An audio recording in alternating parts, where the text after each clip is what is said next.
The midterms are all but over, and we wind up with another school shooting.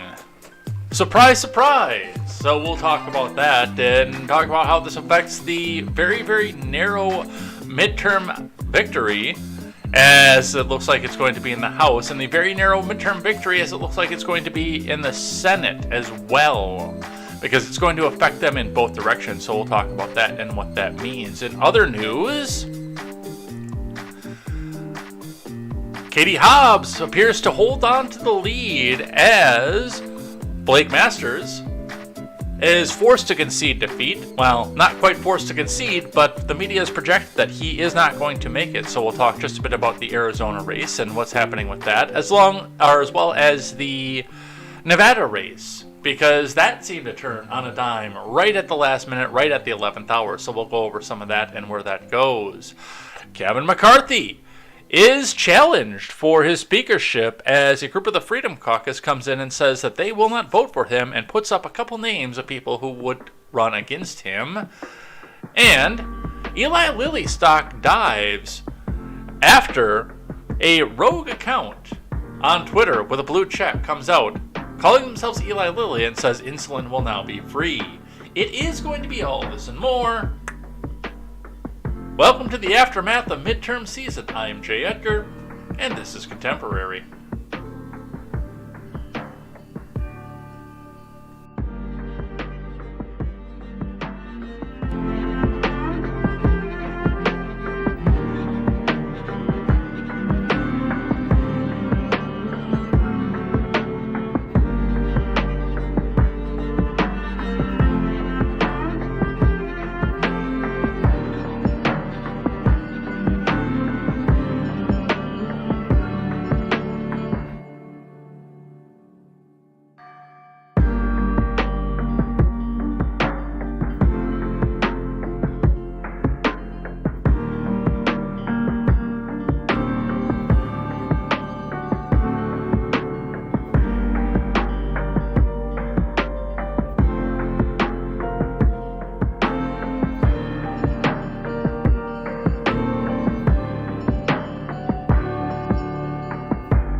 What a wild weekend. It's been crazy just watching where the election results go and everything, and how all of a sudden, mysteriously, we're sitting in a situation where, oh look, Nevada has gone for the Democrat in the Senate.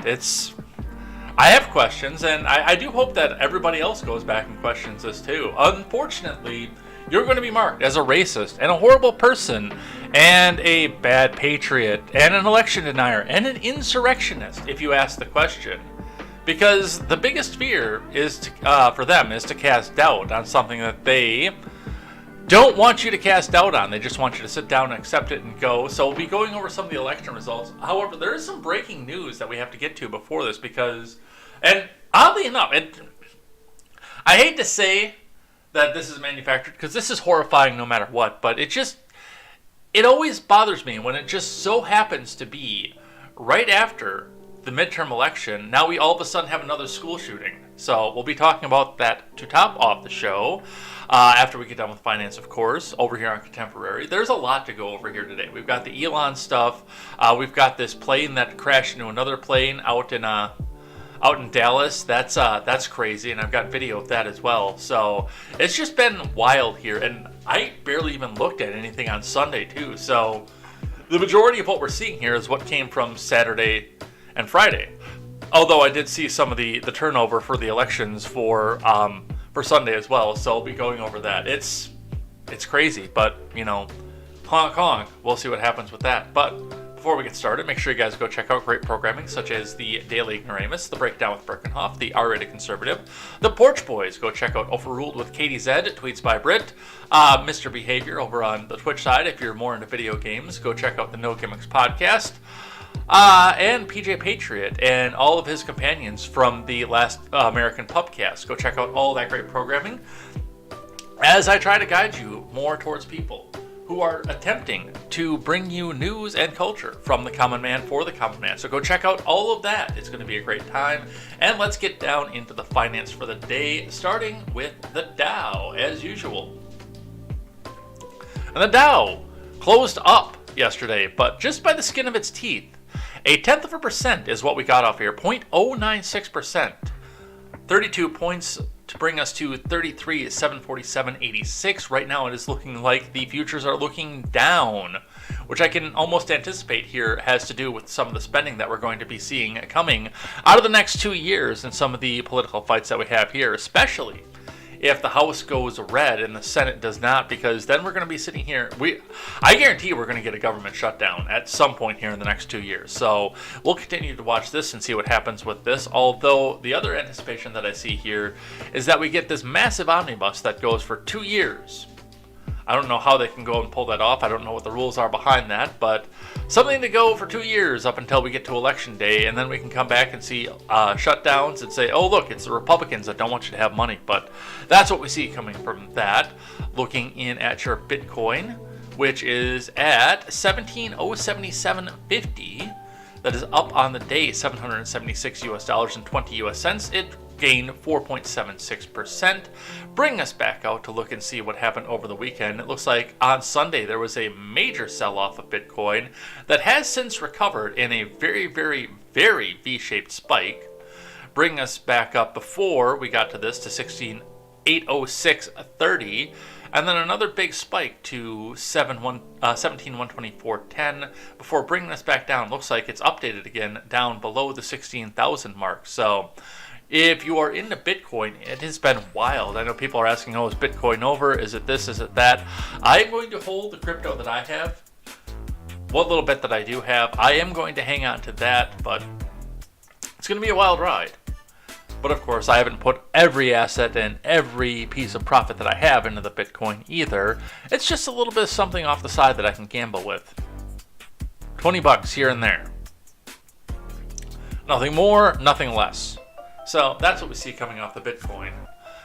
Looking in at the gas prices around Madison, and it looks like there's been some reprieve over the weekend. The Speedway is still at 380, but looking at the Isthmus, we have entering the Isthmus at the Quick Trip is 360 and 350 on the Isthmus itself. The East Side Quick Trip is at 360. The West Side Quick Trip is at 350.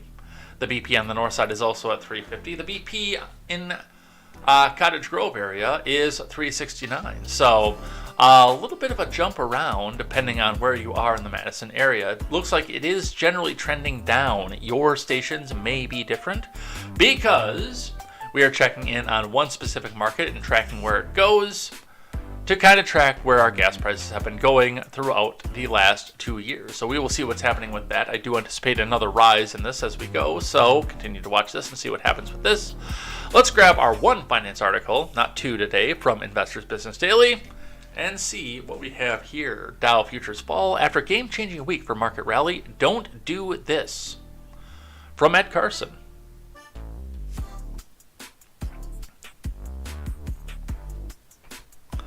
Dow futures fell slightly Monday morning along with the S&P and the Nasdaq. Treasury yields moved higher. President Biden met with Xi Jinping in person for the first time Monday ahead of the G20 summit in Bali. A joint press conference looms. The stock market rally had a huge week with the Nasdaq boasting its best weekly gain since March and the S&P having its biggest increase since June. The major indices surged Thursday on a Fed-friendly inflation report. On Friday, a shift away from the defensive names intensified, with many medicals and other defensive or defensive growth plays falling sharply. While buying opportunities in leading stocks are limited, investors should be looking to add exposure gradually. Arista Networks, Pure Storage, Mobileye, Shift4 Payments, and Flex are tech companies with robust growth with reasonable valuations. Flex in recent IPO. Mobileye are in traditional buy zones. Shift for payments, flash and aggressive entry, while Arista Networks and Pure Storage are setting up. Arista Networks and Mobileye are on the IBD leaderboard watch list. Pure Storage and Flex are on the IBD 50. Arista Networks is on the IBD Big Cap 20. Let's look in at Mega Caps. Mega Cap stocks came on strong last week, but from off or near bear market lows, Apple and Microsoft reclaimed their 50-day moving averages. One laggard is Tesla stock, which hit a 2-year low last week. Tesla is under pressure from CEO Elon Musk's wild start to owning Twitter. Meanwhile, concerns about China demand continue even after an October 24th price reduction and recent return of insurance subsidies. I don't understand the insurance subsidy thing. I actually really don't. Your self-driving is a piece of crap. So the only thing they're doing here is giving you a discount on your insurance for going green, so much as it is really going green, with coal fire being the most common fuel source for the electricity that runs these things.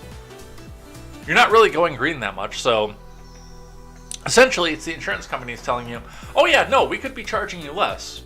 We can afford it. But we're really going to do it if you go along with our social agenda.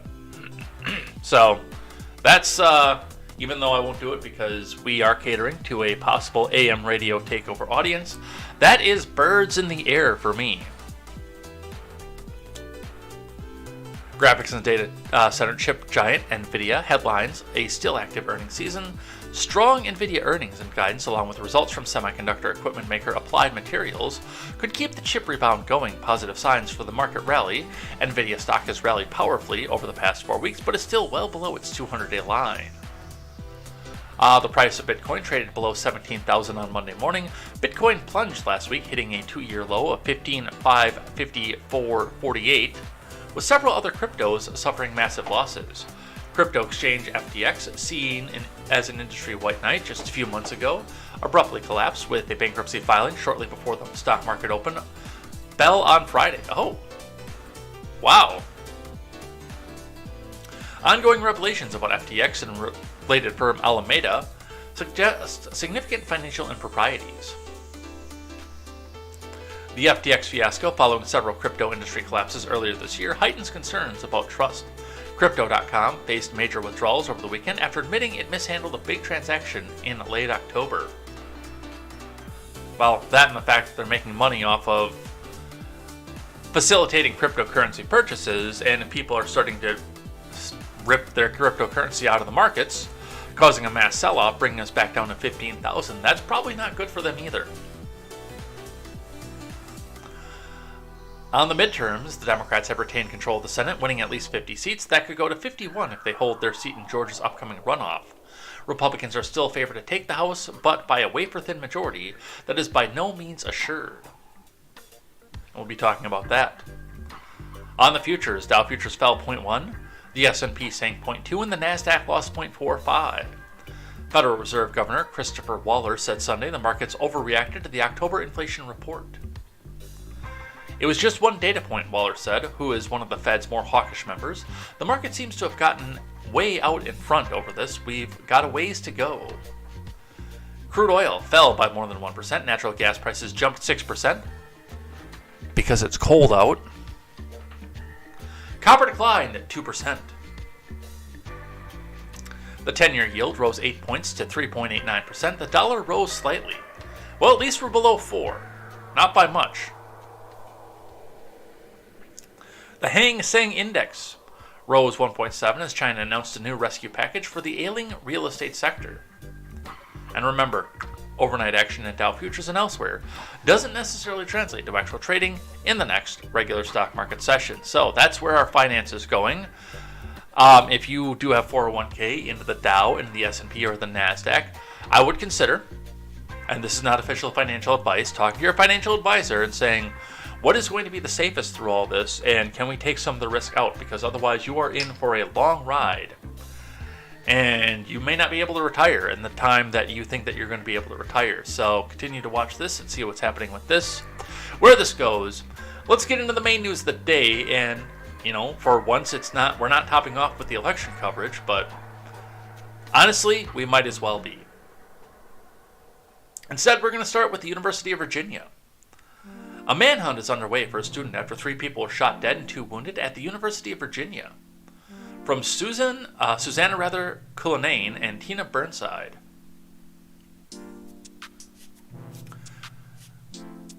Why wouldn't it be anywhere other than Charlottesville? I hate to say it. Some of this stinks to high heavens to me, just as soon as I saw that name Charlottesville. And there's a possibility, by the way, we can go and look and see what's happening with this and where this goes. We'll watch the video, but I didn't pre-read and I didn't know where the UVA was before this, but I'm looking at this now, and again, it's suddenly Charlottesville, the blow-off point for the political culture war. The same place, by the way, they went and did the tiki torches trying to rally against Glenn Youngkin by dressing up as the people who are supposedly supporting Glenn Youngkin and getting caught.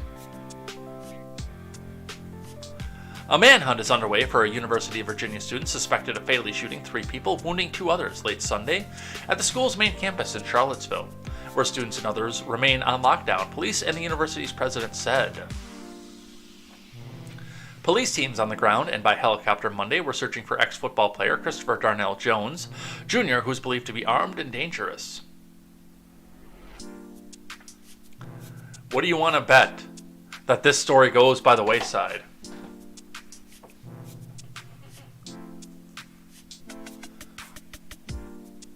University President Jim Ryan and police said on Monday, Darnell is described as wearing a burgundy jacket, with blue jeans and red shoes, and maybe driving a black SUV with license plate TWX, that is Tango Whiskey X-Ray 3580, for any of you who are in the Virginia area.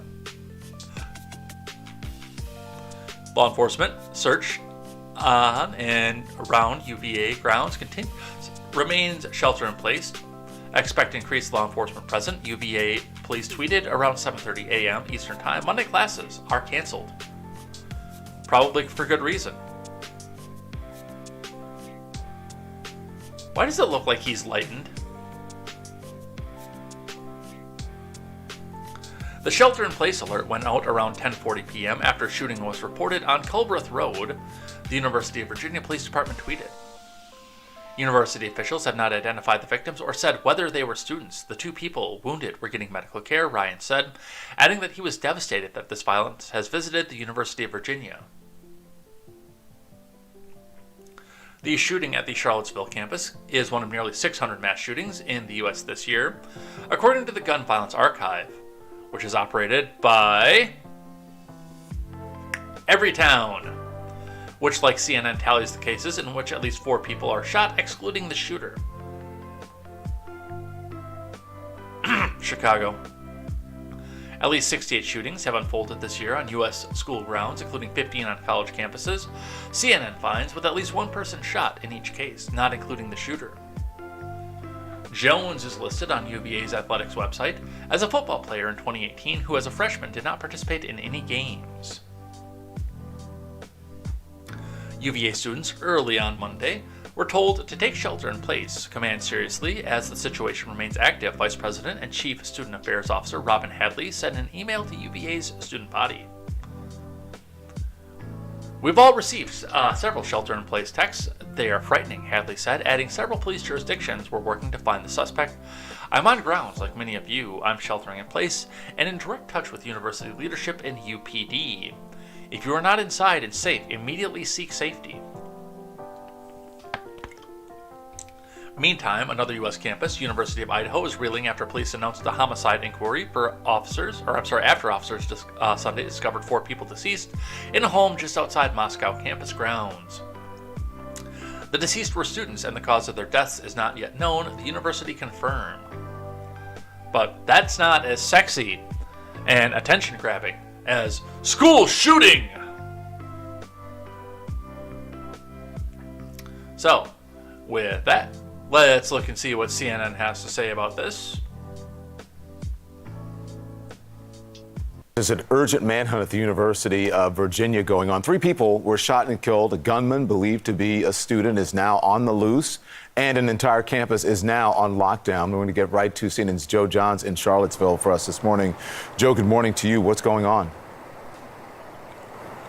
Good morning, Don. This University of Virginia, just a sprawling place in Charlottesville, and it is awash in police this morning as they continue to canvass the campus in search for a killer. The university president, Jim Ryan, put out a statement this morning saying he was heartbroken to report 3 people dead, 2 injured. Those people, of course, now being treated as the search continues. The shooting occurring around 10:30 last night Eastern time, just down the street from where I'm standing. Authorities say that they have locked down this campus. They've told people to shelter in place. Classes have been canceled for the day as the search continues, not only for that suspect, but also for the vehicle he was driving, a black SUV.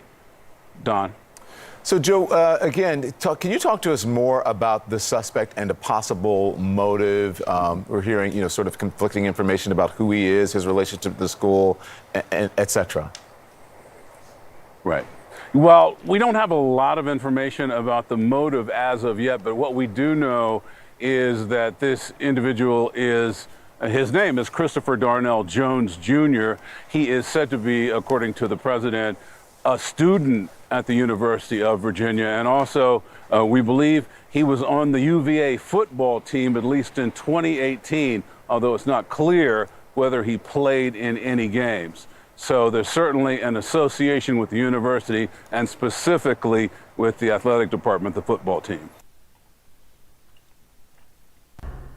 Maricopa County out with their latest report. There are about 85.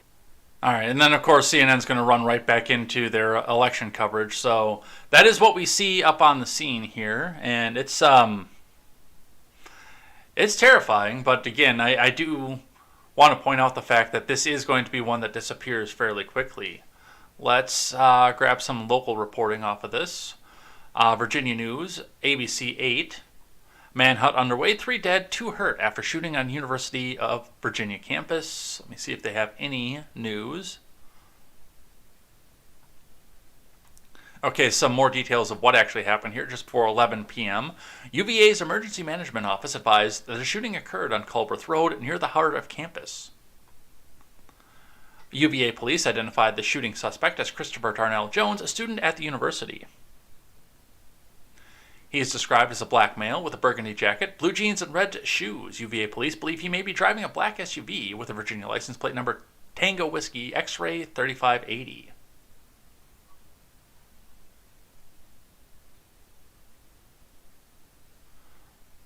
So yeah, it does look like they're still looking hard into this.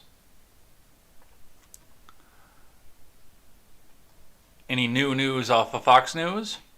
Let's find out.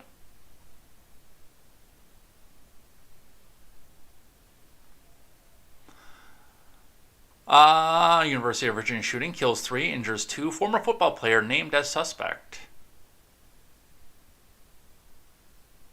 Let's see.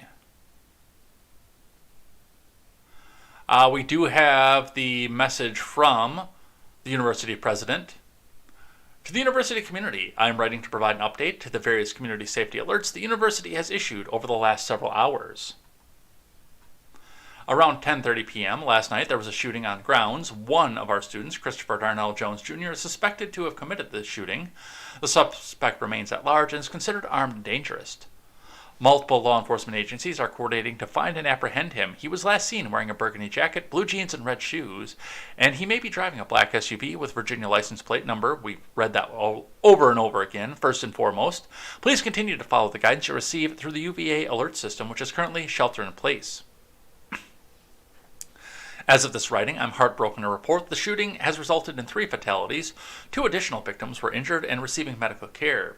We are working closely with the families of the victims, and we will share additional details as soon as we are able. Our University Police Department has joined forces with law enforcement agencies to apprehend the suspect, and we will keep our community apprised of developments as the situation evolves. Let's open this up.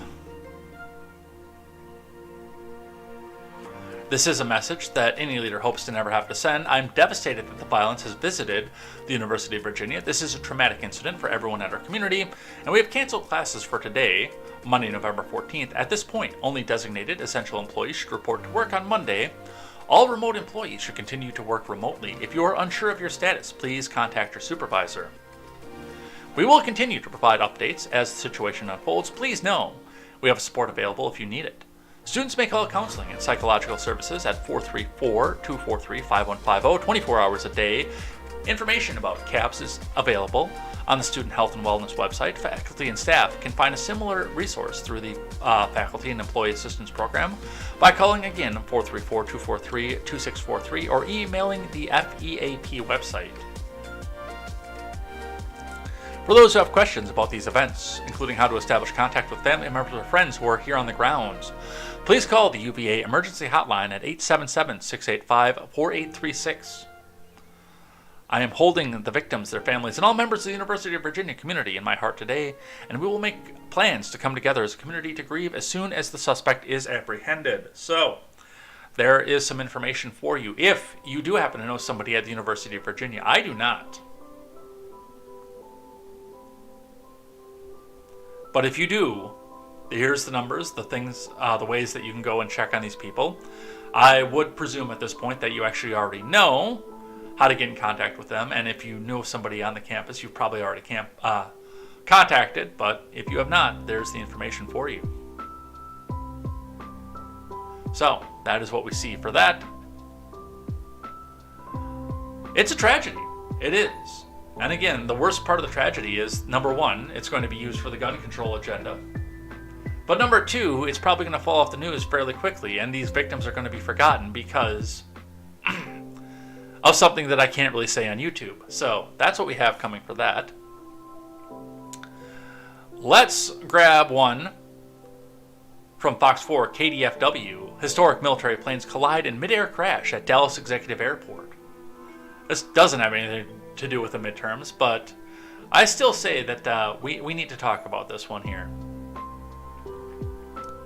From Fox 4 staff.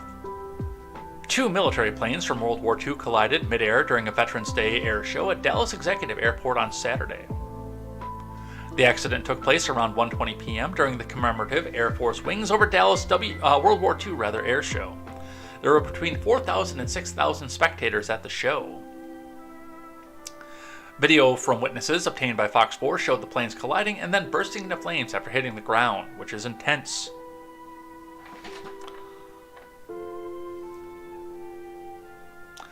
Fallen debris stretched from the south side of the airport across Highway 67 to Strip Mall on the opposite side. I wonder if McLeod saw any of this. A Boeing B-17 Flying Fortress and a Bell P-63 King Cobra collided and crashed at the Wings over Dallas air show at Dallas Executive Airport on Texas around 1:20 p.m. local time Saturday. At this time, it is unknown how many people were on both aircraft, the Federal Aviation admin said in a statement shortly after the crash. And I believe the Blaze has offered us a video of this. Warning, the following video is graphic.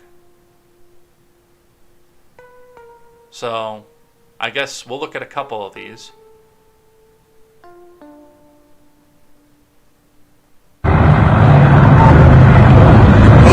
What?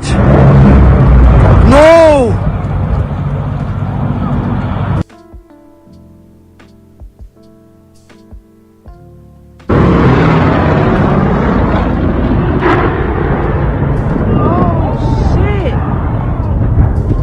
Oh my fucking God! Are you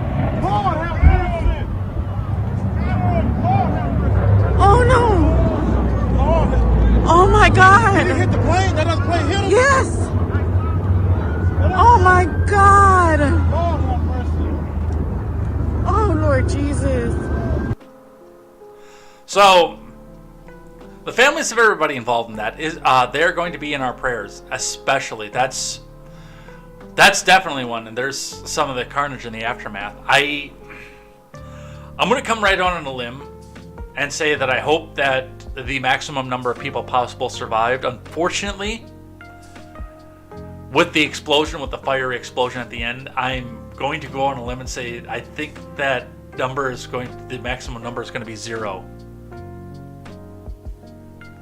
That is,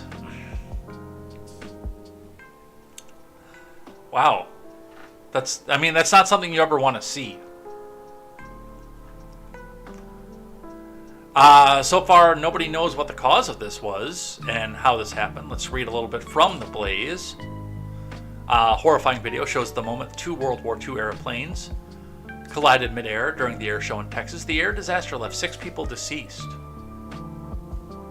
According to initial reports, 2 planes crashed into each other while flying above Dallas around 2:30 p.m. Eastern Time on Saturday. The planes were reportedly part of the commemorative Air Force Wings over Dallas show.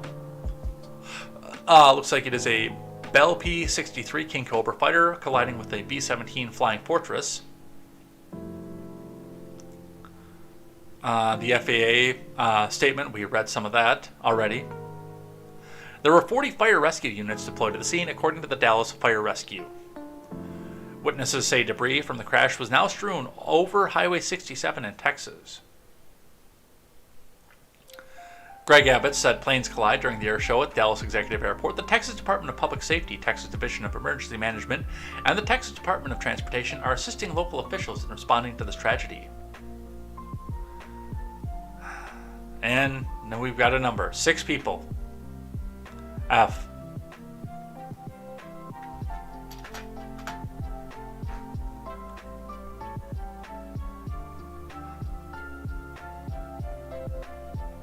Leah Block, a spokesperson for the commemorative Air Force, said there were 5 crew members on the B-17 and 1 aboard the P-63, according to ABC News. Dallas County Judge Clay Jenkins said on Sunday, authorities will continue working today on the investigation and identification of the deceased. Please pray for their families and all involved. There were no injuries to anyone on the ground, according to Dallas Mayor Eric Johnson. And the first question that I have off of this, I think it's the obvious first question. I think a lot of you are probably asking the same first question. How? How did something like this happen? And why? Was this a deliberate act? Was this a major accident? Was this an unskilled pilot that didn't know where he was going? Couldn't pull down in time? It's just, because, when we looked at the video, and I don't really want to play too much more of it because, I still am on my last strike on YouTube. But when you look at it, let's do the distance one, because that's probably the one that'll be least likely to give you a strike. What? No! He was booking right for that plane. He was going dead on towards it. Which raises a lot of questions for me. Questions I may not want the answer for.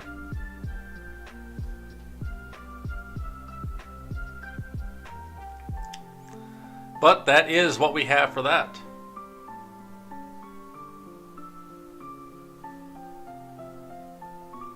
Alright, and with that, we've got the bad news out of the way, the horrifying news. Now let's go have some more bad news. So we've got the election coverage map back up here. As you can see, Arizona, we're on the senatorial, has gone blue because Blake Masters has apparently lost, allegedly, against Mark Kelly. CNN and the Associated Press have called it. Masters himself has not conceded this race yet. And Nevada, which was leaning the other direction. Laxalt versus Cortez. Laxalt was in the lead. And all of a sudden now, Cortez Mastro took the lead. And then the Associated Press called the race. So as we stand right now, the only way to pull a majority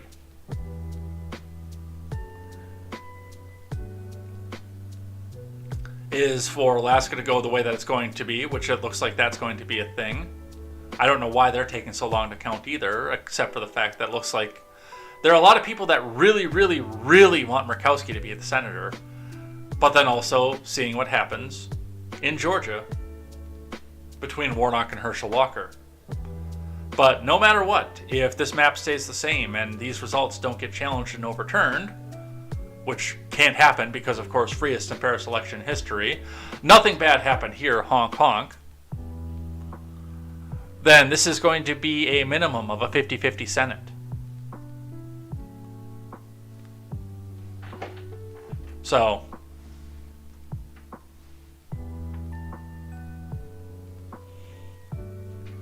that's what we have for that.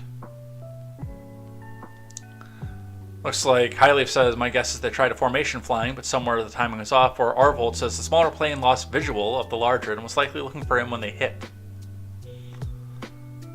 It's possible. Looking in over at the House side.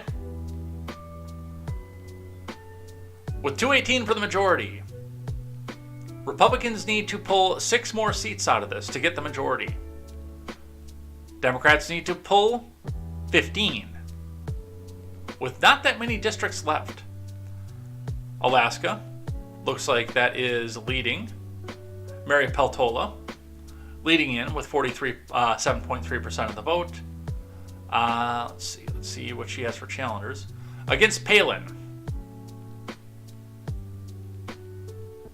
So that is looking like Alaska is for the first time going to be represented by a Democrat for the first time in a very long time. Lauren Boebert remains too close to call, and this one will go to a recount. By the time all is said and done, this one will go out and they'll go back and hand recount the votes. It's not a very comfortable lead. Boebert leads by just a little bit over 1,000 votes out of an election that held 320,000 votes, just about. Just a little bit over, rather. So, that'll be an interesting one to watch, but by Colorado law, under 0.5% triggers an automatic recount, so we'll continue to be watching this one and see where they can go and find votes from.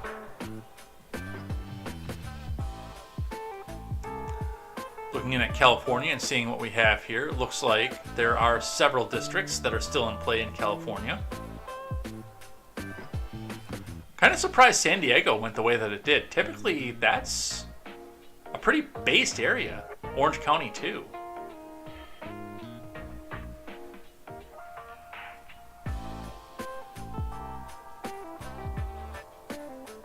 But the usual players, Oregon, their last district's going to go blue.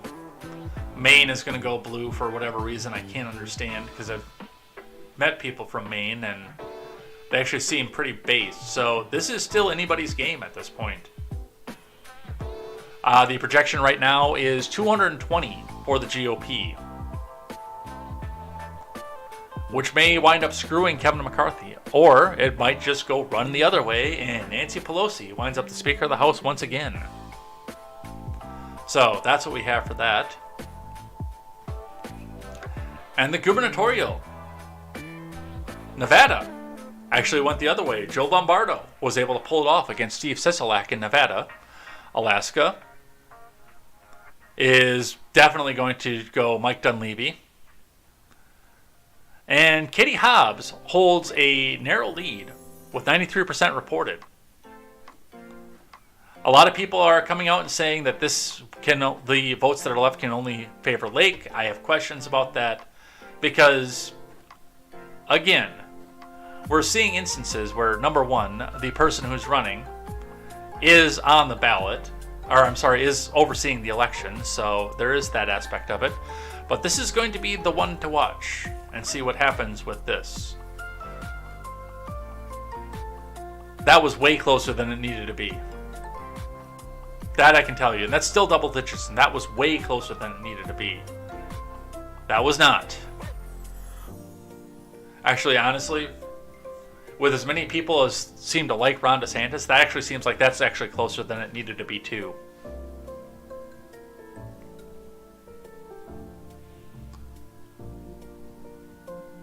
So that's what we have for that. Let's look in at some of the individual race. CNN anchors offer surprising reason to explain why Nevada's Democrat governor lost re-election. Workers were hit hard. Two CNN hosts demonstrating a surprising amount of self-awareness on Friday when analyzing why a Republican defeated Nevada's Democratic incumbent governor.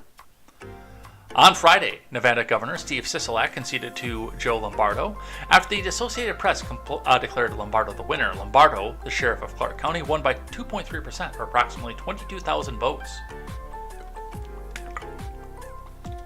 Reacting to Sisolak's defeat, CNN anchors Dana Bash and Abby Phillips suggested the aggressive pandemic restrictions pushed voters away from Sisolak. But yet they seem to go for Cortez Mastro. Interesting. This sort of bucks the trend of what we've seen in governor's races since Election Day, which is Democrats have done well, Bash said. This is not one. This is an incumbent who's actually been defeated in a state that was hit incredibly hard by the pinko pox because, of course, Las Vegas, in particular, is so tourist and tourism focused, she noted. Phillip agreed, noting that just because Democrats are pro-union does not mean their policies are pro-worker. And workers in Nevada's tourism-based economy were particularly hit hard by the pinko pox lockdown policies. One of the challenges going into this, as we've been discussing when it comes to the Senate race, is that unions, which are part of how Democrats get out the vote, it's a huge part of their constituency. A lot of the workers were hit hard in the ways that are hard to define with the numbers, Phillips said. The jobs came back, but not the ones that they had before, and there was a lot of unsatisfaction that went on in Nevada, she observed. Part of Lombardo's successful campaign message, in fact, was connecting the economic downturn to pandemic lockdown policies, the Wall Street Journal explained. We were caught up in the pinko pox malaise in the economy, which much longer than we should have been, Lombardo said in a debate last month. Indeed, it was not until May of this year that Sisolak allowed the pinko pox pandemic emergency in Nevada to end. Let's listen to what CNN had to say. We have a major projection to make right now. CNN can project that Republican Joe Lombardo will be the next governor of Nevada. Lombardo defeats Democratic incumbent Steve Sisolak. Sisolak served one term. Joe Lombardo is the current Clark County sheriff. But now he will become the next governor of Nevada. Dana, back to you. Thanks, Wolf. And this is sort of bucks the trend of what we have seen in the governor's races since Election Day, which is Democrats have done well. This is not one. This is an incumbent Democrat who has actually been defeated in a state that was hit incredibly hard by COVID because, of course, Las Vegas in particular is so tourist and tourism focused. Right. And one of the challenges going into this, as we've been discussing when it comes to the Senate race, is that the unions, which are a huge part of how Democrats get out the vote, it's a huge part of their constituency. A lot of those workers were hit hard in ways that are hard to define with the numbers. The jobs came back, but not the ones that they had before. And so there was a lot of unsatisfaction with how that went in Nevada. So, that is what they had to say for that. Looking into the Georgia race momentarily. Republicans against Trumpism are asking if Lindsey Graham is okay. And he is not. It's funny that people like this go and attack Lindsey Graham too, because he's one of them. He was the one who threw the national abortion ban up to try to throw this election, which I do think played a part in this. Let's listen to what they selectively edited out of this.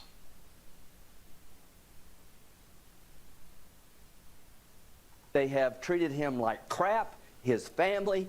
Stand by Herschel tonight. If you can give, give. If you know somebody that can give, ask them to do it. Team, they have treated him like crap. I don't know what the point is that they're trying to make. But they should not be putting their trust in Lindsey Graham by any stretch of the imagination.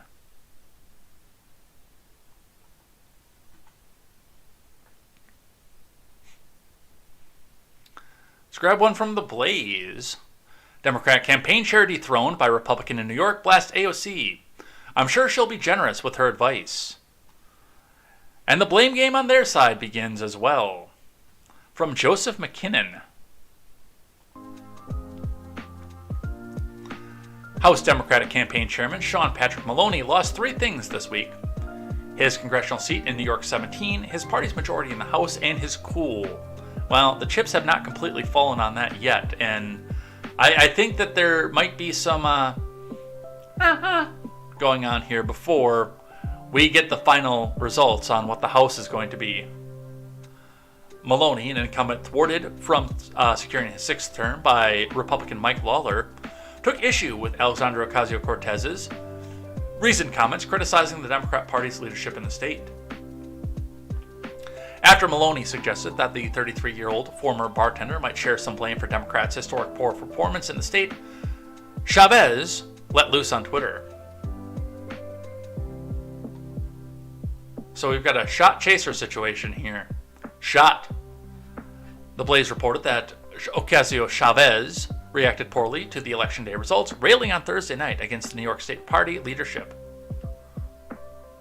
New York State Dem Party leadership, which is guided under former Governor Andy Cuomo, stuffed with lobbyists, works to boost GOP, okay, puppy? And failed to pass a basic state ballot measure to protect New York redistricting. Must be accountable, okay, puppy? We read a little bit of this last week. Chavez reiterated her call for New York State Democratic Party President Jay Jacobs to resign, stating, "Last night's NY underperformance is testament to years of prioritizing calcified machine politics and favoring overperformance, strategy, and organizing. To win from there, Jacobs must go, and we must recenter the party to better value community leadership and small d democracy, okay, puppy?" So we saw, and again, we looked at some of that. The chaser. Ocasio-Cortez didn't take kindly to the ousted congressman's remark. Oh, do we have to go down here and see what it is? I guess. Oh, yeah.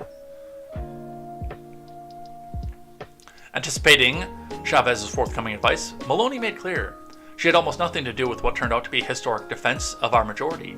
Didn't pay $1 of dues, didn't do anything for our frontline candidates except give them money when they didn't want it from her. The House Democratic Campaign Chairman noted that Democrats' poor performance in New York could not only be partly attributed to Ocasio-Chavez's failure to act, but to the failure of her radical messaging. There are other voices who should be heard, especially when suburban voters have clearly rejected the ideas that she's most associated with, from defunding the police on down. Although softening his critique somewhat by noting Ocasio-Chavez is an important voice in our politics, she's not. Maloney added that when it comes to passing our agenda through the Congress or standing the ground on this political battlefield, she was nowhere to be found. Ocasio-Chavez didn't take kindly to the ousted congressman's remarks. Thursday evening, she tweeted, "Let's make something crystal clear. Sean Patrick Maloney courted me for donations and swing races and was the first thing I did this term, okay, puppy? Over 250,000 Dems this cycle, DCCC facilitated some now, and he denies it. If he isn't aware of my visit to California and efforts we put on him, that's on him, okay, puppy?" In response to Maloney's suggestion that voters had rejected the leftist ideas Chavez stands for, the Congresswoman claims statewide victories depended heavily on driving up numbers in progressive areas like mine. Chavez also blamed her allegedly misguided allocation of political funds on the Democrat Congressional Campaign Committee, writing, "For the few who didn't want our help and got it, where do you think we got the money info to give? DCCC. Welcome PAC, a committee committed to helping Democrats hold on to power, noted that Ocasio-Cortez spent more this cycle on merchandise than on combined fundraising of 12 Democratic nominees challenging beatable GOP incumbents." And this, by the way, is the reason that they're trying to push an AstroTurf, the Trump and DeSantis and Trump and Youngkin and Trump and McConnell thing as hard as they're trying to push it. Because they are in full disarray. The union ideals, the suburban Democrat ideals, and the progressive college student that doesn't have anything and wants the government to take care of them from cradle to grave, are entirely different, and they are not compatible with each other. Now, neither are the old guard, war piggy Conservative Party and the MAGA aspect of things. Those are not compatible either.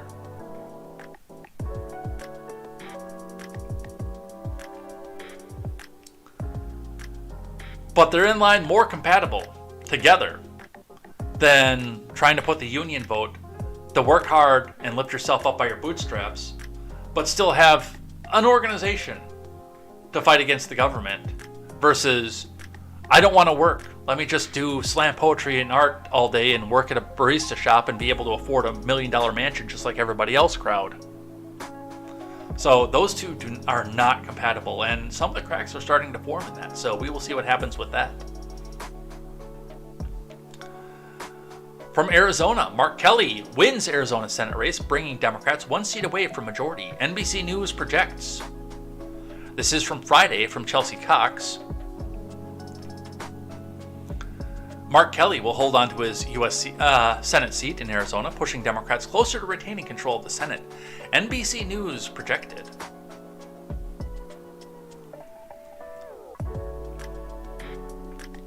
Kelly was leading Republican candidate Blake Masters, who was former President Trump's pick in the key swing state, by almost 6 percentage points, with 85% of the votes in as of Friday night.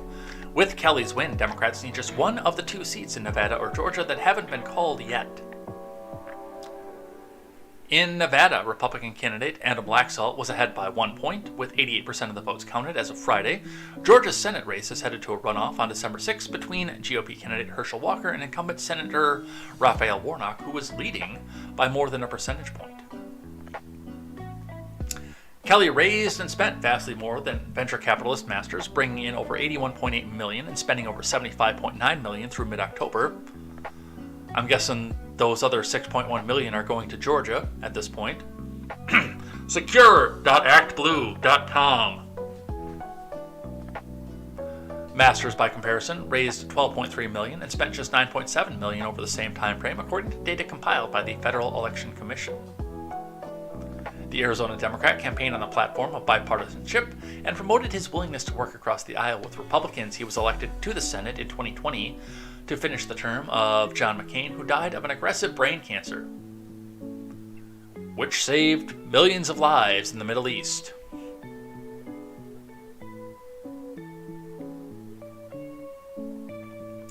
Kelly recently distanced his stance on immigration from the Biden admin when he came out against the decision to end Title 42. The policy, which began during the Trump admin, prevented migrants from entering the country due to the pinko pox. The Arizona Democrat has also pushed hard for border security. He recently referred to the influx of migrants at the southern border as a mess during the debate. When the president decided he was going to do something dumb on this and change the rules that would create a bigger crisis, I told him he was wrong. So I pushed back on his admin multiple times, Kelly said in October. But Kelly was also chief negotiator of the CHIPS and Science Act, which made Nancy Pelosi rich, a key component of President Biden's economic policy that was signed into law in August. A former NASA astronaut and Navy pilot, Kelly is married to former U.S. Rep. Gabby Giffords, who survived a gunshot wound to the head in 2011. Now, why is this important? CNN is pointing out some of the things that actually probably worked well for Arizona voters. Now, the first thing I'm going to say is I do need to start to see evidence that these chips factories are going to start showing up in Arizona, and that having U.S. labor is not going to drive them out of the reach of U.S. consumers. That is the big question off of this, because I know that Pelosi is going to get rich off of this no matter what. But realistically, the reason that they were shipping all those jobs overseas is because China can pay their people 10 cents a day to make these chips.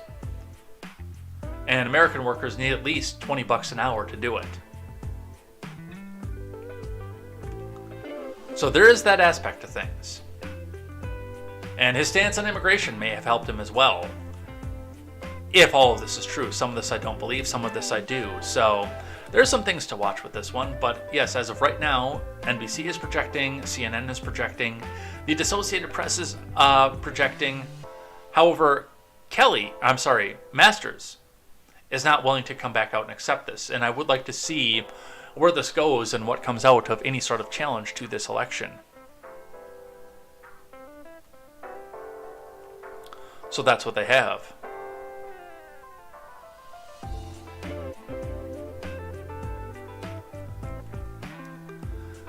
On the other big race in Arizona, Katie Hobbs keeps lead in the race for Arizona governor from Jonathan J. Cooper.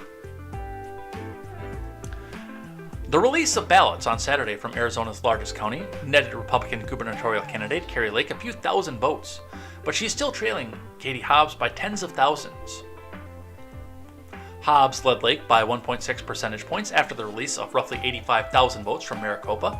Approximately 270,000 ballots remain uncounted statewide, and Hobbs leads by about 35,000 votes. Data analysts from both parties believe the count will eventually shift in Lake's favor, but it's not yet clear whether she'll pick up enough votes to overtake Hobbs. Republicans have watched anxiously since Tuesday as Hobbs has defied her expectations and increased her lead each day, including Saturday when it combined with the results from the rest of the state. Honk.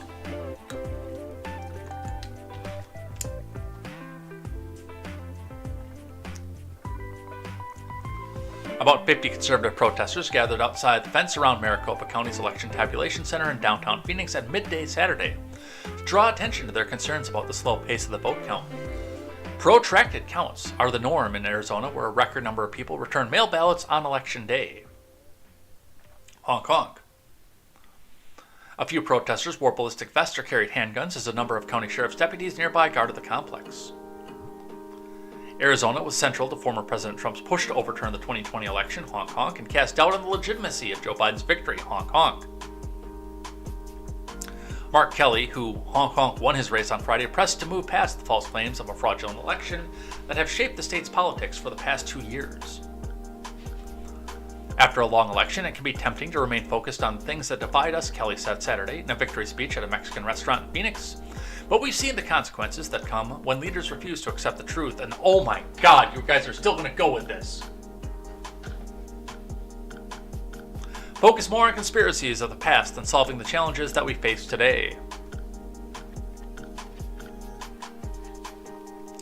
Kelly's victory Friday combined with a win on Saturday by Catherine Cortez Masto, Honk of Nevada, means Democrats will retain control of the Senate for the next 2 years. So, a race to watch, and we will continue to see what's happening with this and where this goes, but we've probably not heard the end of either of those 2 races. Here's a new one that Shapiro and his crew want to astroturf to everybody here. From the Daily Wire, meet Anna Paulina Luna, the firebrand conservative who wasn't supposed to win. From Amanda Prestigiacomo. Anna Paulina Luna was a standout in the red wave that swept over Florida on Tuesday night, flipping a blue seat in the 13th district by a healthy 8-point margin. The 33-year-old firebrand conservative, who proudly coins herself an outsider, spoke to the Daily Wire about her candidacy, her background and views, and former President Trump, who endorsed Luna during part 1 of a 2-part interview. I'm only doing this because we're in deep trouble right now, Luna told us about her congressional run. Initially, I realized the media was a huge problem, that they weren't being forthcoming with the American people about what was really happening at the border and with immigration, she said. If I wanted to change the national discussion, I would have to do it as a legislator. I had to help change the national narrative by doing so. Luna lost by 5 points against Charlie Crist when she first ran for the same seat in 2020. Though the Congresswoman-elect says she was expected to lose by 17 points in that cycle.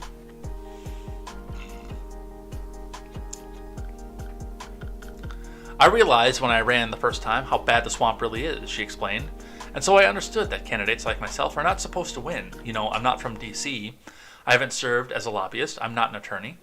Not that there's anything wrong with attorneys, sometimes, depending on your attorney.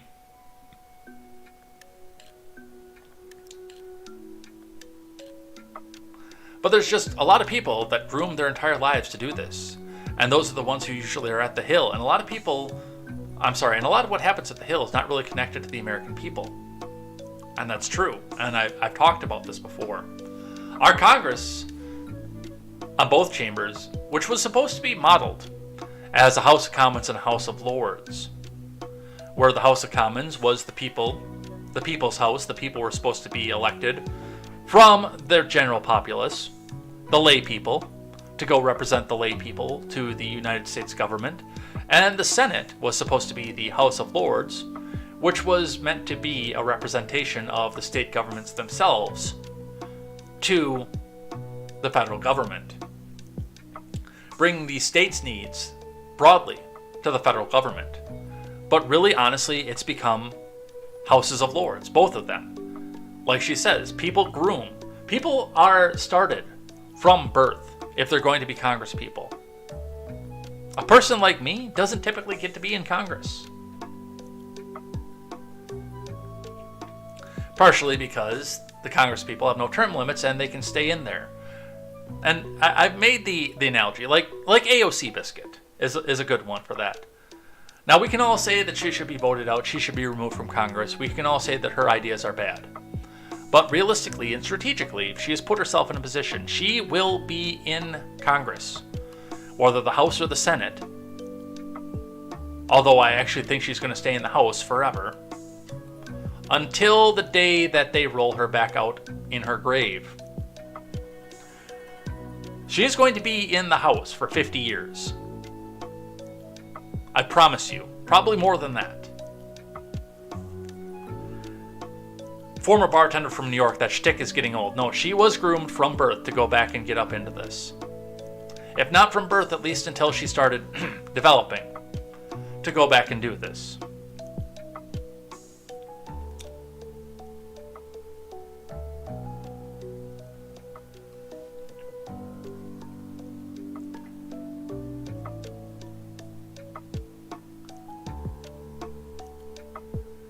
Paul Ryan. Paul Ryan's a good example.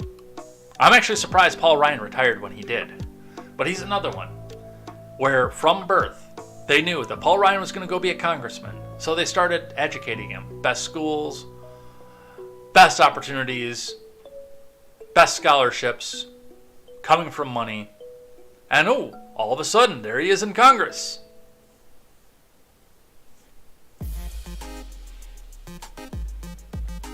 Asked if she had long prepared or groomed herself for politics, Luna gave off a laugh and quick, "I would have done a lot of things differently." You don't know how it really works, right? So you're supposed to drive this car, but you really don't know how the car drives, Luna said when asked about a disadvantage she has as an outsider. The best way I can put it is that, I had to work 3 times as hard to raise all my money because most of my funding came from grassroots donations, my average donation being $13. There's just certain money I won't take, and I'm very vocal about that. So, they tried to starve you out, basically. So, and realistically, that's what it is. They don't want the outsider in. That's part of the reason that they're hammering so hard on Trump, because while he was connected to the political people through there, he is... I don't know if he's an outsider as much as they say that he is, but he is the image of an outsider. That much is perfectly clear. He is the epitome and the image of an outsider, a political outsider.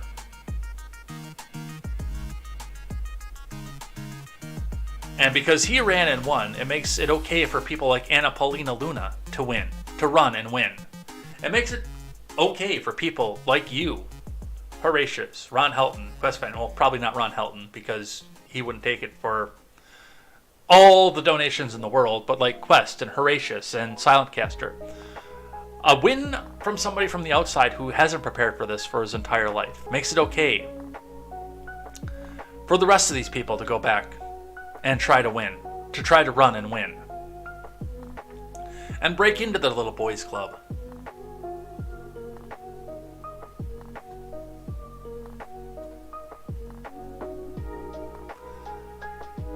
Let's look at Nevada. Nevada's Catherine Cortez Masto will win re-election, CNN projects, allowing Democrats to keep the Senate. From Maeve Reston. And this is the question one. This is the one where we look at this and say, Because she was behind for all rights up until the very, very end when she suddenly was able to flip it out for a win.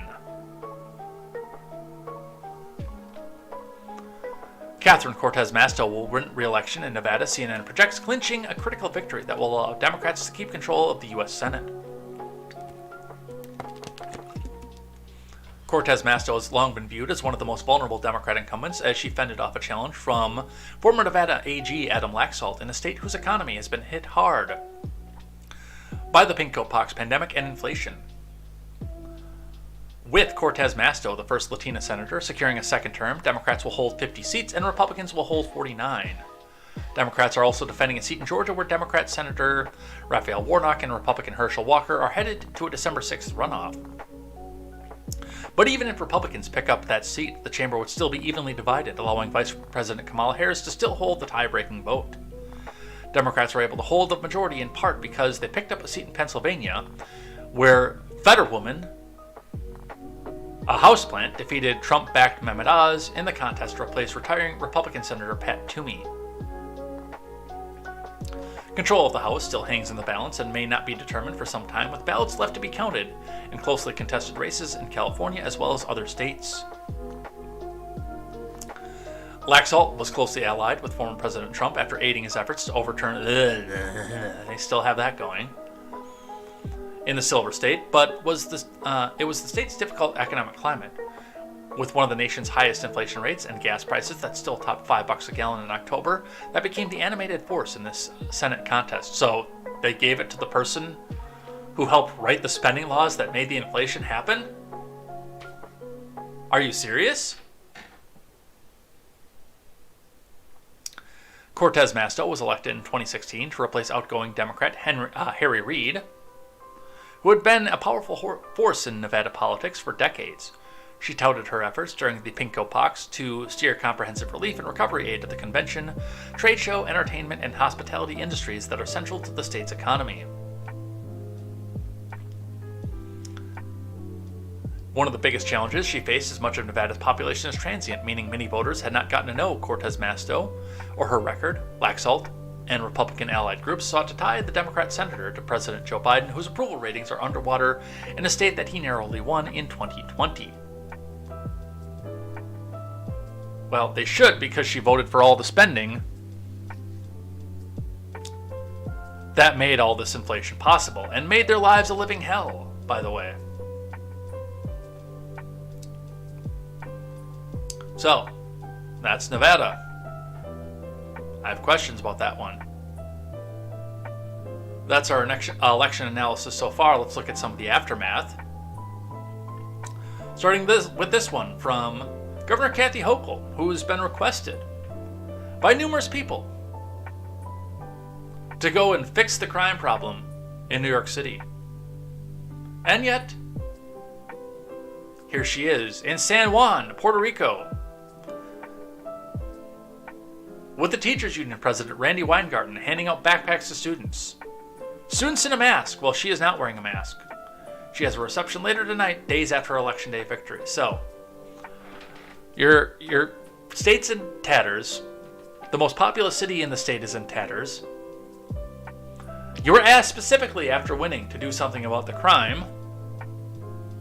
And yet here you are in Puerto Rico.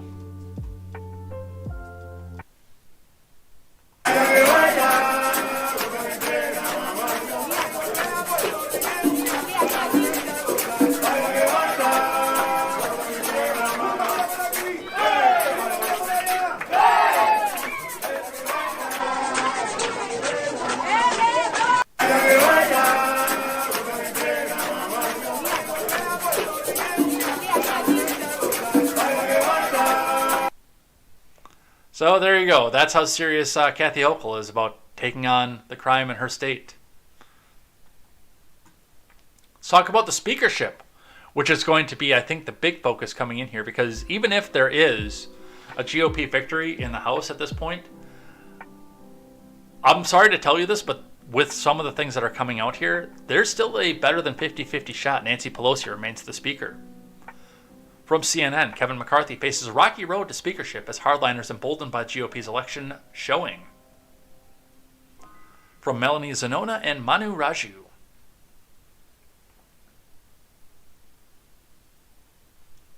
Oh, and then Adam Kinzinger has to go and weigh in too, because he's Adam Kinzinger.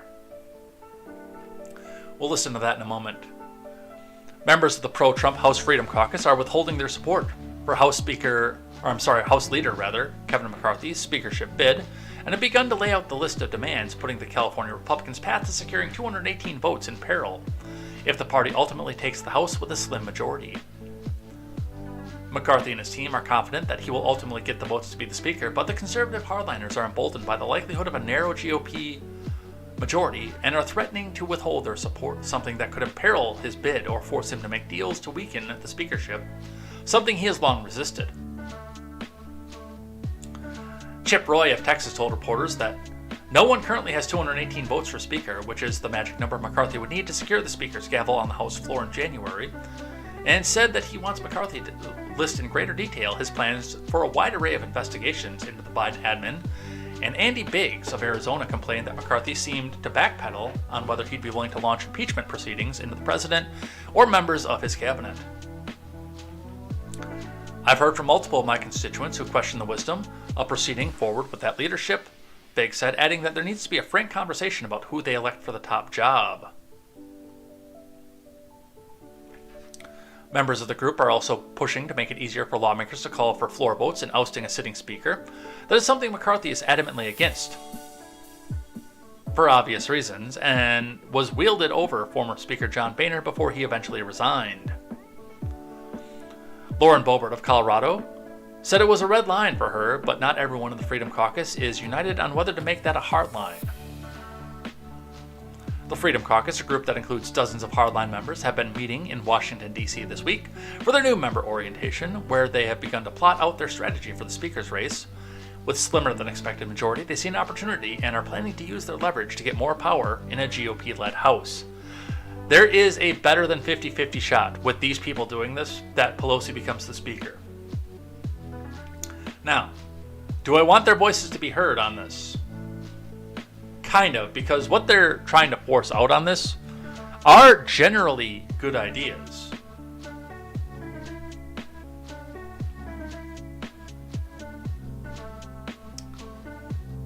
But sometimes we also look at the fact of, do you cut off your nose to spite your face? And that does seem to be some of the direction that we're going with this, is a cut off of the nose to spite the face, to make sure that it's either us, and Pelosi is going to get her team in lockstep. The best thing that could happen would be Pelosi be Speaker of the House over a GOP-led House. Even the Progressive Caucus people will look at this and say, sweet, this is an opportunity. We can still be led.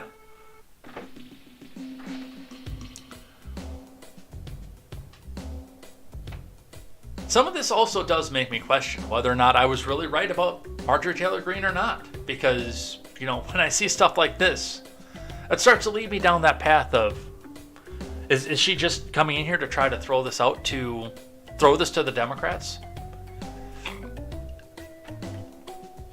And how many of these other people, by the way, who are focused on by the Democrats, who say the right thing, the right way, at the right time to get the MAGA base fired up? I don't know. I don't trust many politicians. I don't know that I trust any politicians. Because the big thing that goes along with all of this is power. They seek power over you.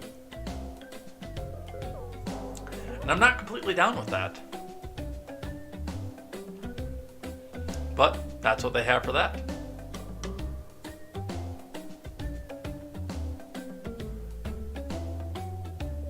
USA Today says a poor GOP showing in the midterms could hamper Kevin McCarthy's path to be House Speaker.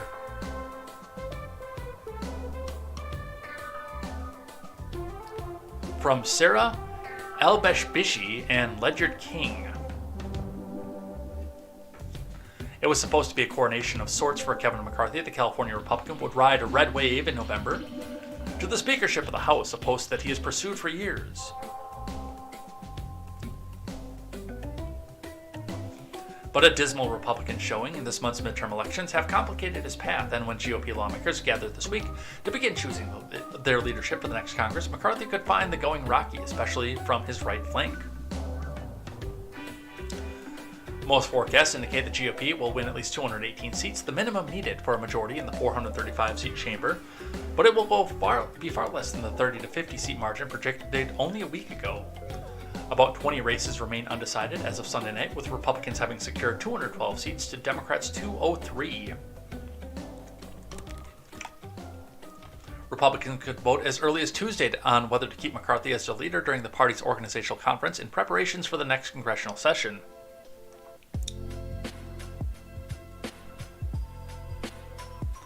McCarthy, GOP leader since 2019, officially announced his intentions to run for the post in a letter to his colleagues Wednesday, as he seeks to consolidate support from the members of his caucus. "I'm determined to ensure that this majority reaches its full potential," McCarthy said in his letter. "I'll be a listener every bit as much as the speaker, striving to build consensus from the bottom up rather than commanding the agenda from the top down." Andy Biggs of Arizona, a member of the far-right Freedom Caucus, is among the potential obstacles for McCarthy faces on his path to Speaker. Biggs thinks the GOP caucus should have a good discussion on whether McCarthy should assume the role, citing the underperformance by Republican candidates as something to consider. "I don't understand why this is just a foregone conclusion," Biggs told conservative streaming program The Absolute Truth with Emerald Robinson on Wednesday. "I think we need to have a real discussion and see how people respond to the ultimate results of this election and get a feel for his agenda and what he thinks he's going to accomplish." Nothing. He's going to accomplish absolutely nothing. He's fighting against a Senate that is evenly divided, with Kamala Harris as a tiebreaker, and a president that will veto any bill that he brings forward, even if it does manage to get past the Senate. He's going to accomplish nothing.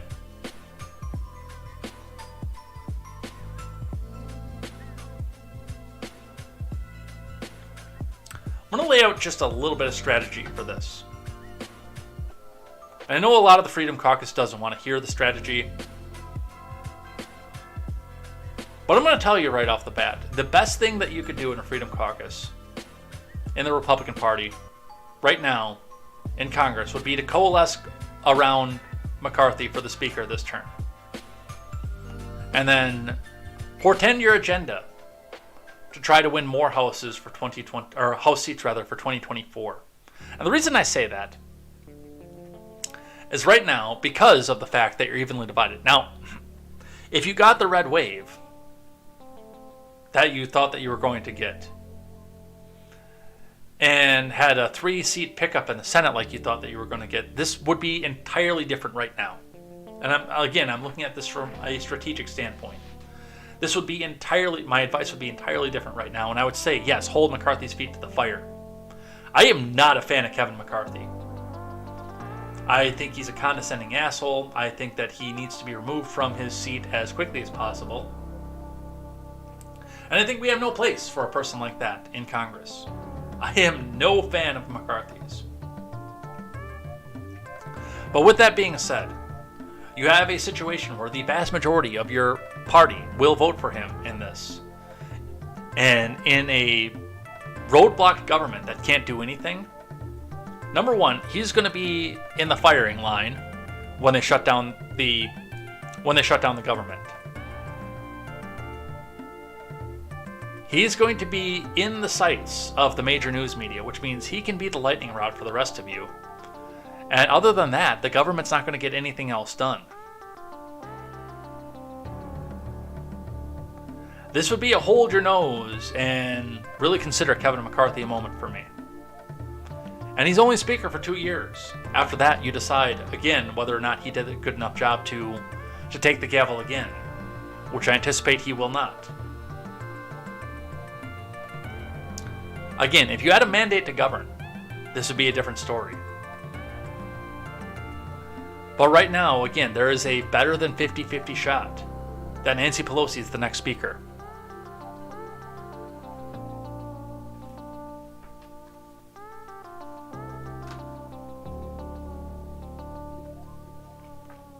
Pelosi getting in on this. Pelosi suggests McCarthy doesn't have the votes to be the Speaker.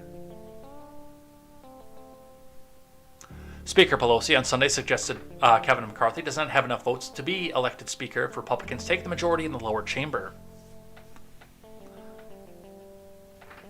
Pelosi suggested to Dana Bash on State of the Union that McCarthy might not have secured the needed votes from the caucus. Why would I make judgment about something that may or may not ever happen? Pelosi asked. No, I don't think he has it. But that's up to his own people to make a decision as to how they want to be led or otherwise. House GOP lawmakers will conduct leadership elections behind closed doors, where only a majority vote in the conference is required to win. Ultimately, lawmakers of both parties will vote for a new speaker on the House floor, with the winner needing a majority of 218 votes. With Republicans' potential majority now looking narrower than many pundits had predicted, the math is tighter for McCarthy, who may only be able to afford to lose a few members of his party on the floor vote. You want to know the truth of it? I don't know if he's going to be able to avoid any of them. I don't think he's going to be able to lose a single vote. He has worked to shore up support for Speaker as the party's leadership elections approach, and members supporting him maintain confidence McCarthy will emerge victorious. We want to make sure that is that every member of Congress is treated fairly and equally, Freedom Caucus Chair Scott Perry said on Thursday. Increasingly over decades, it has been that power, that voice, that has been concentrated in leadership by both the Senate and the House.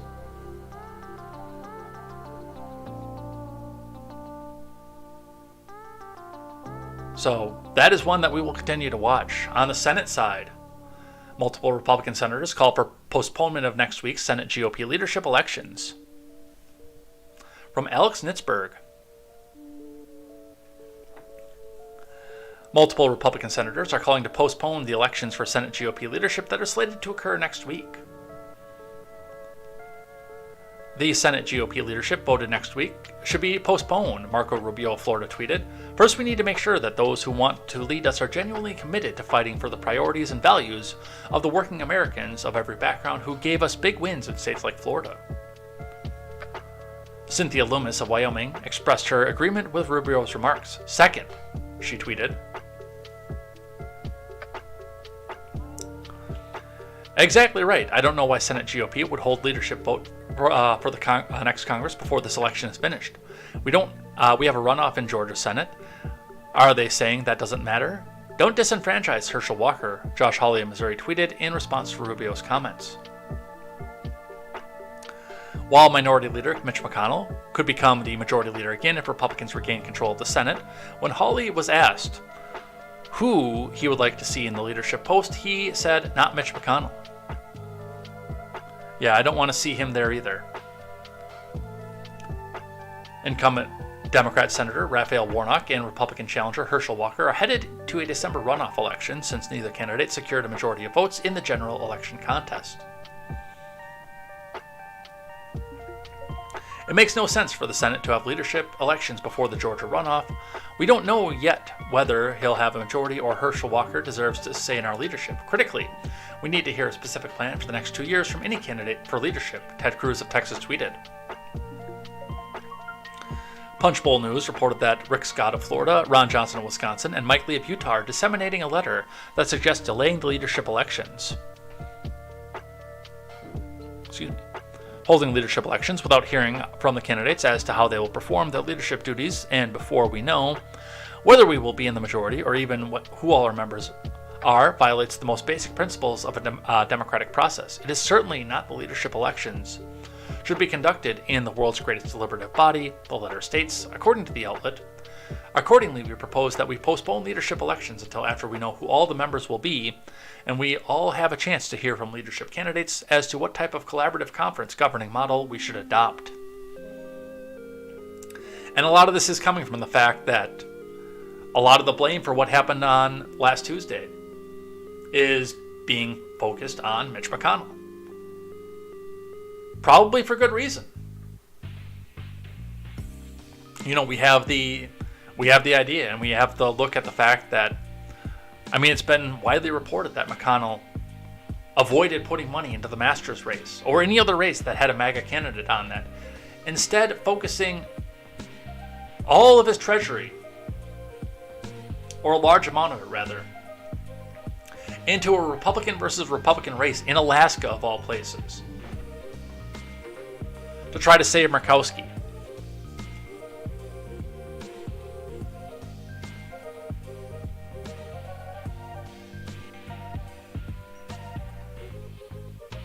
And yeah, I do think that he probably should be taken down at this point.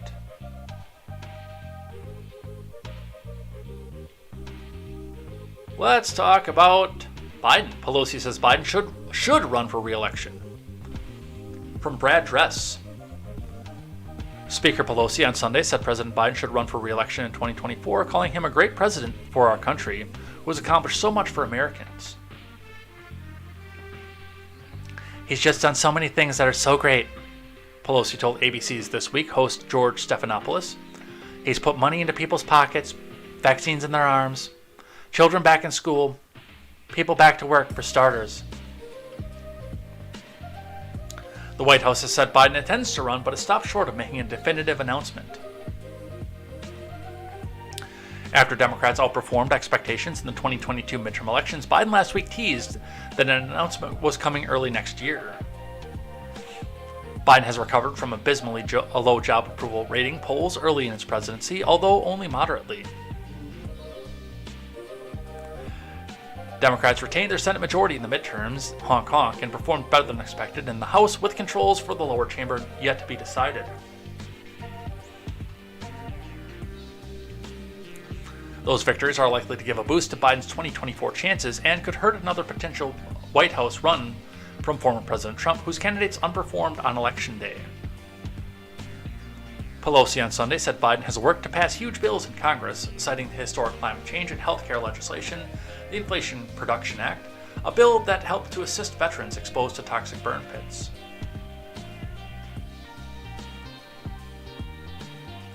All of it with justice, with equality, with inclusiveness, Pelosi said, he's been a great president and has a great record to run on.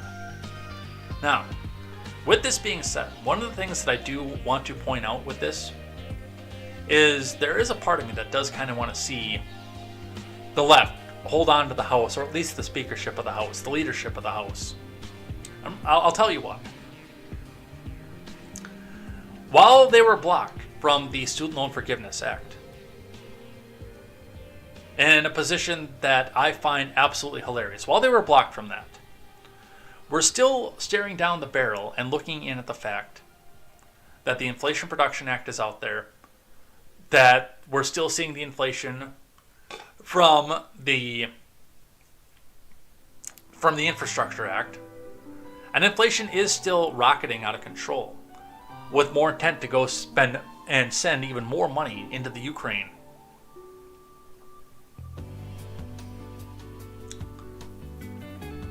And I kind of want to see them own that. And I pointed out two things when it happened. First, the Student Loan Forgiveness Act, which was the giant vote buy that everybody knew that they didn't have the authority to do. Everybody knew that. We'll be talking about Warren lying about that in just a moment. But everyone knew they didn't have the authority to do that. But even if they did manage to pull that off and get it around the courts, the next thing that we look at is the fact that all that money has to be printed or bonded or something to come back out and give away to these lenders to release these kids from their debt. Billions, if not trillions of dollars need to be printed or released to get these students out of this debt. The Inflation Reduction Act, a slightly slimmed down version of the Build Back Better agenda. None of the inflation for that's going to hit until March, and I kind of want to see them own it. And honestly, one of the things that I'm looking at this with the narrow retained control of the Senate is the fact that they can now be forced to live with what it is that they did. One of the things that I look at is the fact that it looked like they were spending all this money right off the bat. because they were going to be leaving House Speaker Kevin McCarthy holding the bag.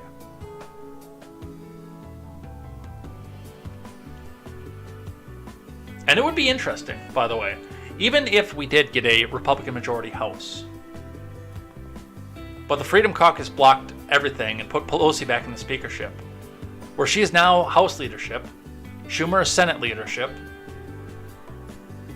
and whoever's pulling Biden's strings is White House leadership, when all the rest of this inflation comes back home to roost.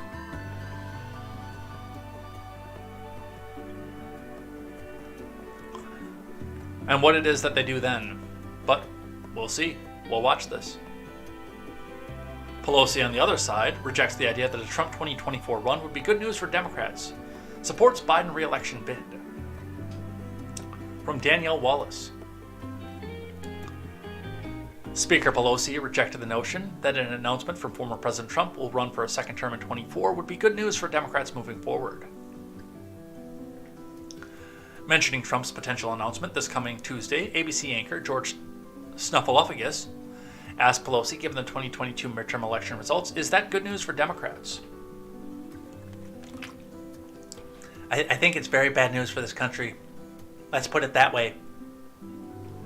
Pelosi said on This Week on Sunday, because this is a person who has undermined the integrity of our elections, has not honored his oath of office, who has encouraged people, strange kinds of people, to run for office who do not share the values of our hegemony.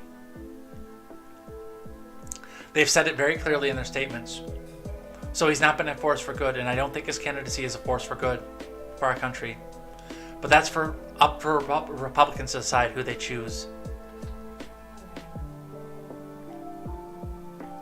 Understand this. We have very vast differences. Republicans do not support science. They disregard what we're saying about the climate. They don't support governance, so they don't want to honor what the science tells us in terms of the planet, in terms of healthcare and the rest. So we have some very big differences, Pelosi said. The main event of it all is the presidential.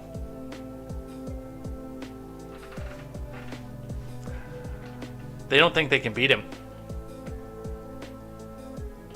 And we already heard them talk about Biden running for re-election. They don't think they can beat him. If they thought for a second that they could beat him in a landslide again, then she'd be begging for him to run.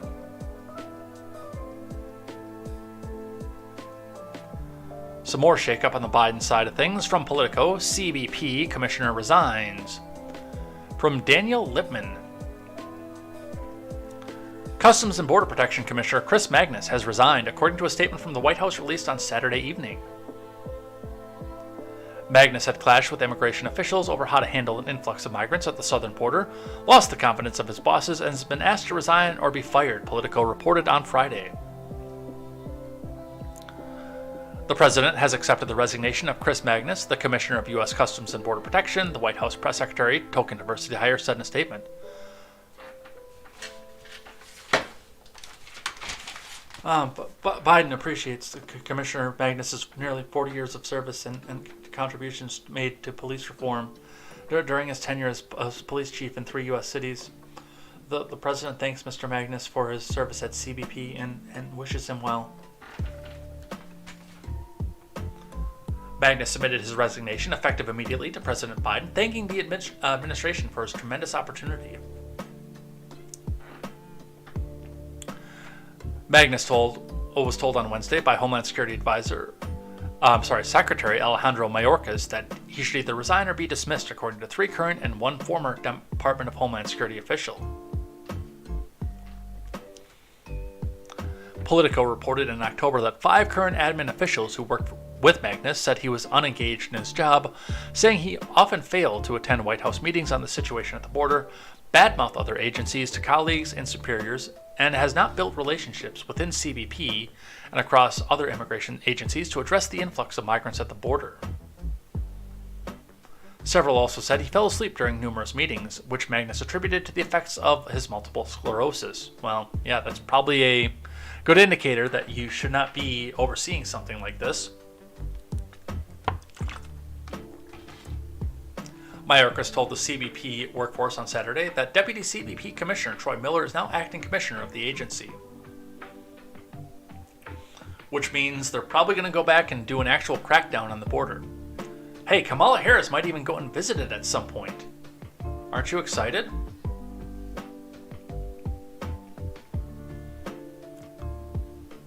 Pocahontas. Elizabeth Warren. I don't have any doubt that Biden has the authority to cancel student loan debt. From John Rigolizzo.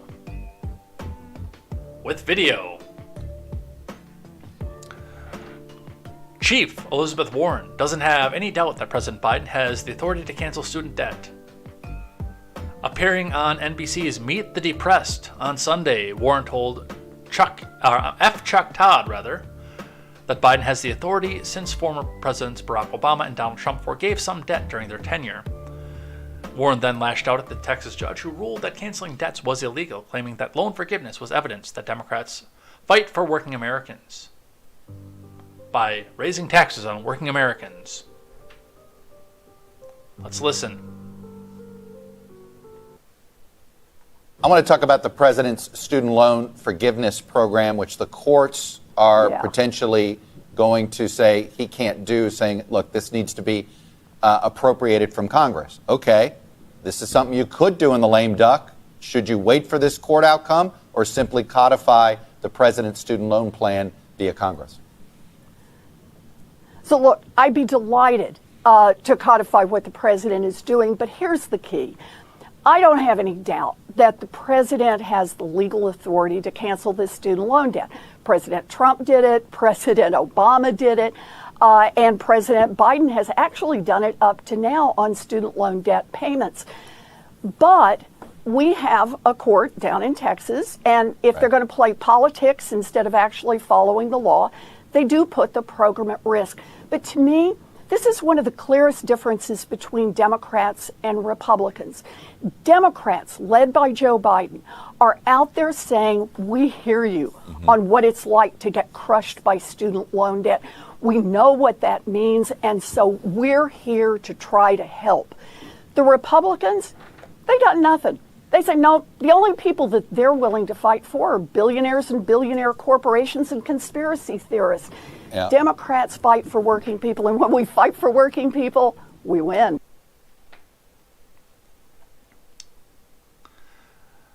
But he doesn't. And they're going to keep trying to say that he absolutely does. But even they were coming out and saying, no, he doesn't have the authority to do that. He doesn't.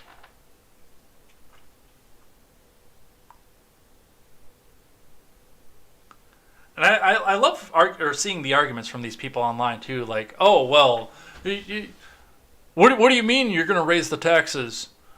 They're not paying it off. They're just forgiving it. They're just discharging it. No, somebody's paying for that.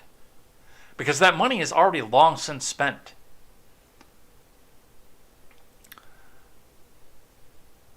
They just don't seem to understand how any of that works. And it's crazy to me that they don't.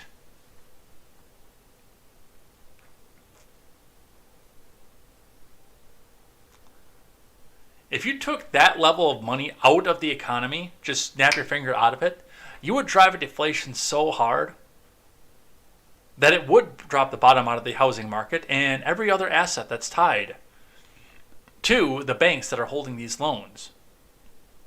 If you just snap that cash out of existence.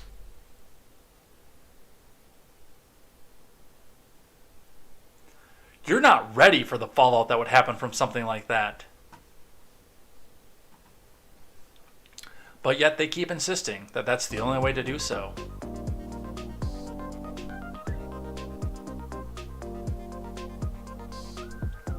Let's talk about the DeSantis feud. Trump lashes out at DeSantis and Virginia Governor Glenn Youngkin as he readies 2024 launch in the week ahead. Now, I want to point something out with this. Given the fact that this was right before the midterms, first, and then second, while we're looking at deciding what's going to happen for 2024, there have been people out there, other pundits, that have suggested that this is a 4D chess move because they're trying to force the media to go all in and defend DeSantis. Just like they've done now for Bush and Romney and McCain and people like that. Anybody who stands against Trump, or anybody that Trump stands against, gets the concierge golden treatment from the media. I don't know if you guys have noticed that, but it'd be an interesting strategy if true. If he's trying to get all these people out on record on an internet that never forgets, as singing the praises of somebody like Ron DeSantis. I still would not vote for Ron DeSantis, myself. I'd be on the edge of whether or not I would vote for Trump because, I like the tax cuts.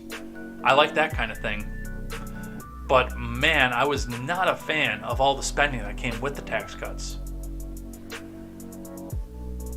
The second that he signed the second omnibus, after he said that he was only going to sign one, I was out. And I only reluctantly came back to vote the second time at the very last second. It was like a week before a week before election day, presidential election day, where I decided, you know what? Because he says that he agrees more with state rights than federal rights, I will give him a begrudging vote at the last second.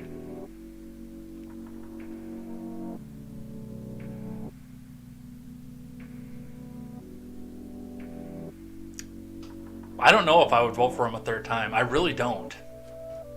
This is from Christina Wilkie. As former President Trump readies for the planned launch Tuesday of his 2024 presidential campaign, he issued fresh broadsides against two Republican governors who emerged as early favorites to challenge him for his party's nomination, Ron DeSantis and Glenn Youngkin. Trump's attacks came as scores of Republican officials across the country placed the blame for their party's disappointing results in Tuesday's elections squarely on Trump's doorstep. You're fired. That's the message Republicans must deliver to Donald Trump ASAP, said New York Rep. Pete King, a longtime backer of Trump's. He held massive rallies where he ranted endlessly about himself, complained about the 2020 election, and attacked other Republicans. It was Trump's ego first, last, and always, King said in a tweet on Thursday. I do agree with a lot of that. If he really wants a winning message in 2024, he needs to just drop 2020 and be done with it. As I've said from the beginning, yes, I understand there were problems with the 2020 election, except there were no problems because it was the freest and fairest election in history, honk honk. I understand that in a video game there were problems. Theoretically, there might have been problems. In a simulation, there might have been problems with the election. I understand all of that. But the second that Joe Biden put his hand on the Bible and said, I promise to uphold the thing, man, and so help me that guy up there that I'm probably going to meet it sometime soon. As soon as he did that, it was over. There's no constitutional mechanism to overturn the election as soon as he put his hand on that Bible.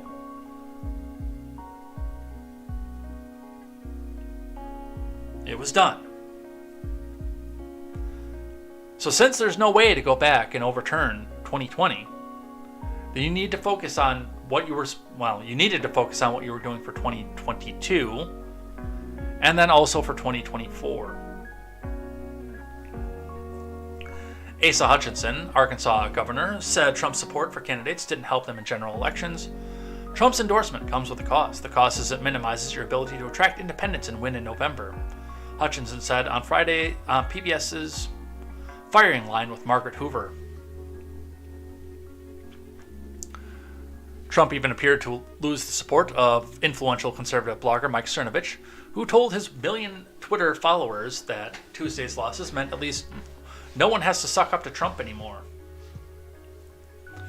Trump and his team responded to the blame in part by showcasing his record of having endorsed hundreds of winning candidates, which he did.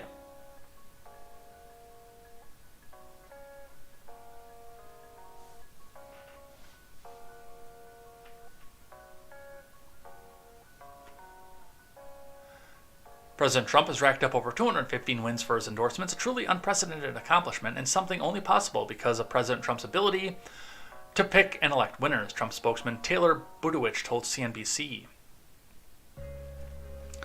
Trump-backed candidates did indeed win hundreds of races in the midterms, although many of them were in districts that were not considered competitive, and by candidates who were endorsed by Republicans across the party spectrum.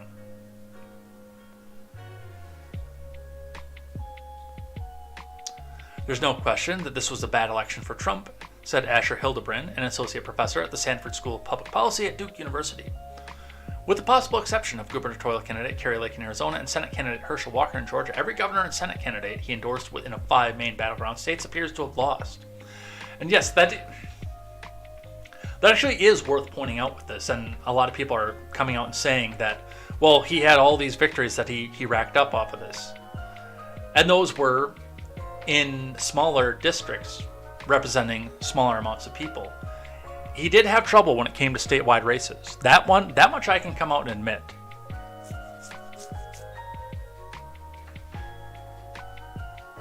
Oh, Gaines, you've noticed the pattern. That, combined with DeSantis' strong showing in the Florida governor's race, increases pressure among Republican elites to find another standard bearer in 2024, he added.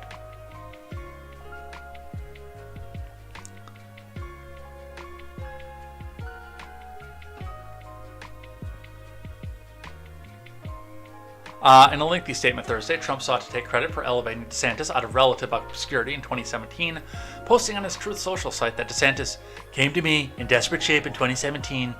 He was politically dead, low approval, bad polls, no money, but he said if I would endorse him, he could win. Probably didn't help that he was running against a drug-addled moron who was found in a hotel room with a dead male prostitute. Trump also made the startling claim that he sent in the FBI and U.S. attorneys to Florida during the immediate aftermath of the 2018 election. They fixed what he claimed was voter fraud in Broward, which he said was costing DeSantis and now Senator Rick Scott tens of thousands of votes per day. If the claim were true, it would amount to extraordinary admission by Trump, who was president at the time, that he had personally intervened in a state election. But as of late Friday, NBC News and other major outlets could find no indication that this ever happened. Sarah Isgur, who served as spokeswoman for the Trump Justice Department in 2017, tweeted Friday that the alleged intervention never happened.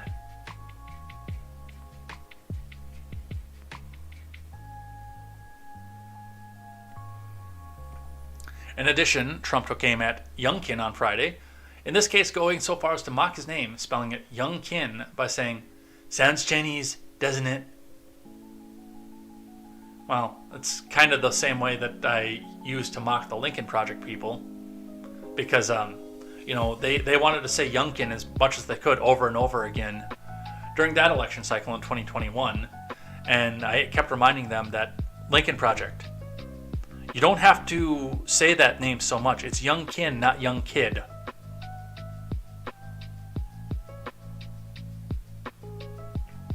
We know what they like over at the Lincoln Project. Like DeSantis, Youngkin was a rising star in the GOP. His upset victory over Terry McAuliffe in 2021 is widely seen as having written a new playbook for Republicans on how to win statewide elections in swing states, and yet nobody ran on education this time through. You had the golden goose laid out for you. But they decided to run back and try to play on Biden's low approval rating, saying how bad the other guy is. And 2020 electionism.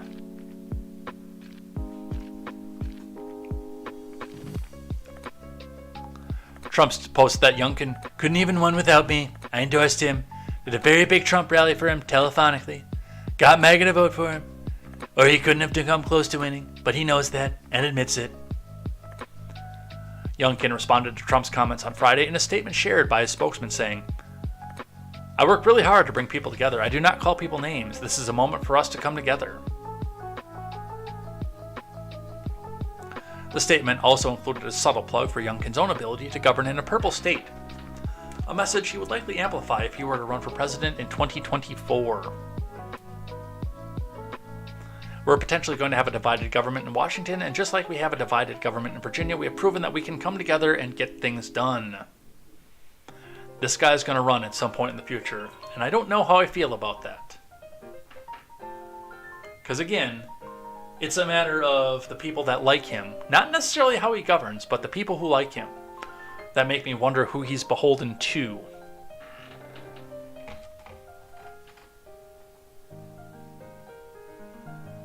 Hogan calls Trump's attack on Youngkin racist and Asian hate.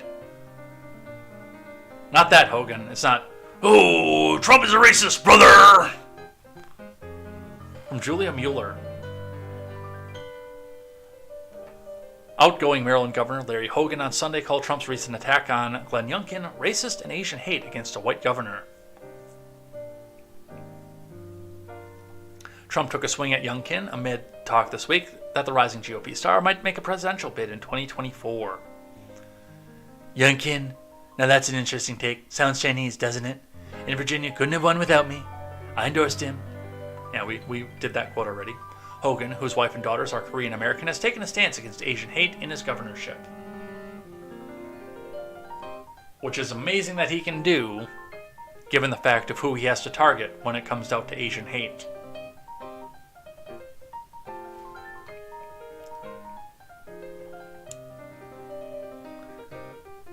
It was definitely distasteful and inappropriate, and not only because I think my friend Glenn deserved to be attacked like that, but it was also, it's Asian hate against a white governor and making fun of Asians, Hogan said of Trump's attack on CNN's State of the Union. He didn't even have nationalities right, because Youngkin would be Korean as opposed to Chinese, Hogan added.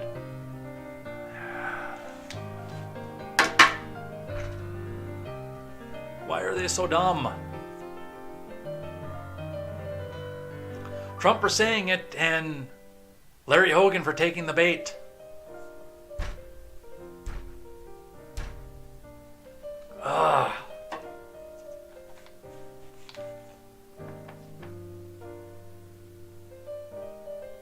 But that's what they have for that. And also, McConnell from CNN. Trump mounts anti-McConnell campaign as conservatives seek delay in leadership elections.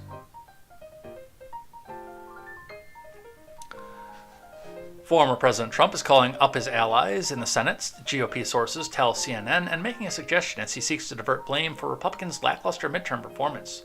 Take aim at Mitch McConnell. Trump, who is facing a round of sharp criticism from inside his own party for hurting Republican candidates in the midterms, has instead sought to gin up opposition to McConnell ahead of leadership elections next week, even as the GOP leader has already locked down enough support to win another 2 years, which would make him the longest-serving Senate party leader in U.S. history. Yet McConnell is facing new dissension within the ranks as a faction of Senate Republicans are grumbling internally about the timing of the leadership elections next week and are now calling for a delay, something that several GOP sources and a member of Republican leadership have signaled is unlikely to happen.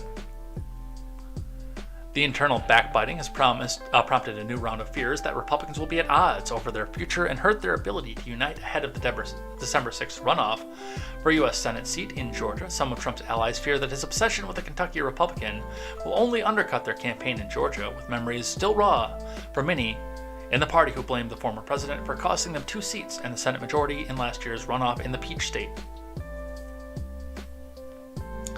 In phone calls with allies, elected officials, and incoming members of Congress, the former president has accused McConnell of spending recklessly in states where Republicans face significant headwinds at the expense of candidates in more competitive contests. He and aides have specifically alluded to the Alaska Senate race, where McConnell-aligned Senate leadership funds spent more than $5 million attacking Trump-backed Republican challenger incumbent Lisa Murkowski. That candidate, Kelly Tshibaka, appears poised to advance to a ranked choice runoff against Murkowski in November 23rd. So that one's not even over yet. Trump has been extremely critical of McConnell's decision to slash support for Arizona Senate hopeful Blake Masters over the summer. One aide noted Masters currently trails incumbent Senator Mark Kelly by more than 100,000 votes, with 80% of the votes counted according to the latest CNN data. Yeah. They have no desire to go back and work this out properly. So, Stephen Miller getting in on this as well. Stephen Miller blames GOP midterm performance on McConnell, funding and messaging. From Olaf Ocean. Former White House advisor Stephen Miller on Sunday blamed Senate Minority Leader Mitch McConnell and the GOP's messaging and funding for the party's lackluster midterm performance. During an appearance on Fox News' Sunday Morning Futures, Miller told anchor Maria Bartiromo that McConnell made a mistake by not spending more on Arizona Republican Senate candidate Blake Masters' campaign and instead funding Lisa Murkowski in her race against a Trump-backed Republican. Incumbent Senator Mark Kelly raised north of $75 million as the end of September, spending much of it on negative ads attacking Masters, who had raised about $10 million heading into October. And if you wanted to find one state where that extra $69 million would have been the difference maker, that's it, Arizona, Miller told Bartiromo. The disparity at the top of the ticket was crushing for our candidates. Miller, who served under the Trump admin, said the GOP failed to effectively target independent voters around issues like crime, while Democrats hammered home their abortion rights message throughout the campaign.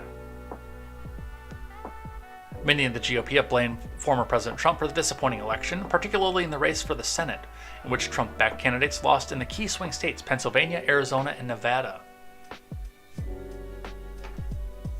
Senator Catherine Cortez Masto's win, declared Sunday night, gave Democrats the 50 seats they needed to keep control of the chamber, regardless of the outcomes in Georgia, where Trump-backed Herschel Walker is headed for a runoff with Raphael Warnock.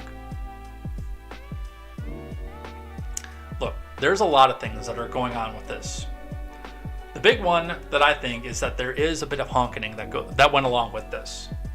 And it went all the way back to the primaries. Remember, key leading Democrat groups were fundraising huge amounts of dollars through secure.actblue.com to go pour into MAGA races to put them up at the top of the ticket so they could go back and run against Trump. The Democrat Party spent a lot of money putting Trump on the ballot this time through. Because then they can go back and say, election denier, January 6th, insurrection.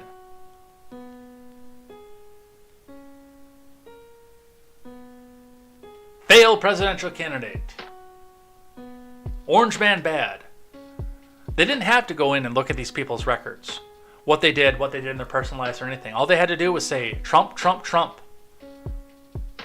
There was a major amount of honk that went on into this election. I remember the ads against Tim Michels. It was either radical abortion or Trump. Being in Wisconsin, all my YouTube ads were targeted against me, or targeted for Michels. And that's all that they said. They keep trying to throw the Social Security thing at Ron Johnson too, but I mean, I think most people know that Social Security is not even on the table right now. I think it should be. But they're not going to do that because too many of them are using that as their piggy bank.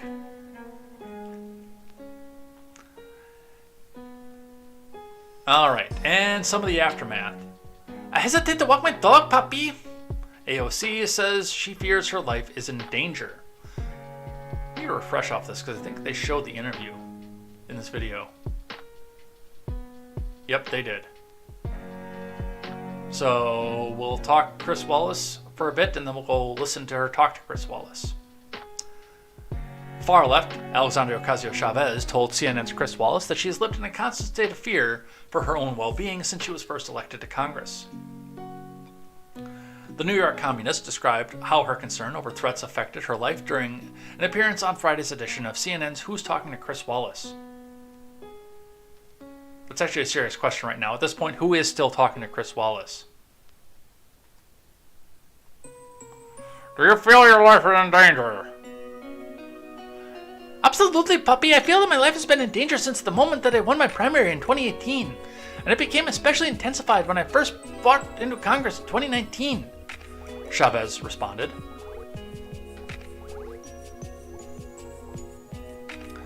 Wallace pressed Ocasio-Chavez for more details, asking that if she meant she was looking over her shoulder while walking down the street.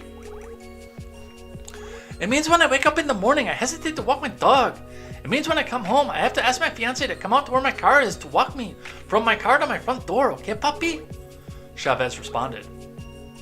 It means that there's just a general disposition where you kind of feel like there's almost a static electricity around you. And you're always just looking around. Your head is just on a swivel. Going to a restaurant, walking down the street, Papi. Which is funny because this is the same person who said that protests were supposed to make you feel uncomfortable. Let's listen. People want both parties to move from the fringes, from the extremes, back to the center? I think a lot of people in this country may say yes, but it's important for us to dig into the substance of what that actually means.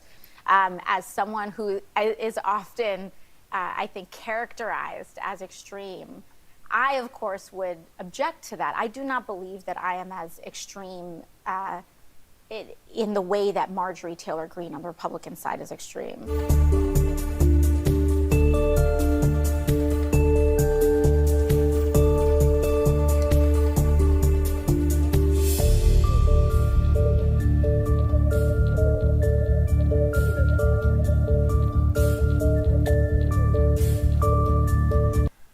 Okay, so she didn't talk about feeling unsafe at home, but she did talk about, okay, I'm not an extremist, okay? It's funny, I saw a profile header when I went in and commented on the fact that, you know, the communists are out there saying that the government should just buy everything up and give it all away to everybody, you know, that kind of thing. Like, nobody should have to buy a house or pay rent or anything else like that. And the person had his, you know, fake animated profile picture as the far left, Bernie Sanders as the centrist, Warren, Obama, and Biden as the right, and Trump, Youngkin, and McConnell as the far right. These people don't live in reality. Of course you're not going to think your position is extreme. Greene doesn't think her position is extreme either, whether or not she believes in her own bullcrap to begin with, because there's also that aspect of it. One that came to us from our good friend Arvold here from CNN. News found at Obama Presidential Center construction site, officials say. Yeah, I bet you that's what happened in Chicago. Isn't this the same place where This Is MAGA Country happened? Was there a note on it? This is MAGA Country? From CNN, a noose was discovered at the Obama Presidential Center construction site in Chicago Thursday, prompting the group overseeing the project to suspend work at the site. Lakeside Alliance, a joint venture of multiple construction companies working on the center, issued a statement saying they reported the incident to police and will provide any assistance required to identify those responsible. Didn't those guys go back to Nigeria, though? Work remained paused on Friday, according to a spokesperson for the joint venture, though CNN observed crews moving heavy machinery at the site.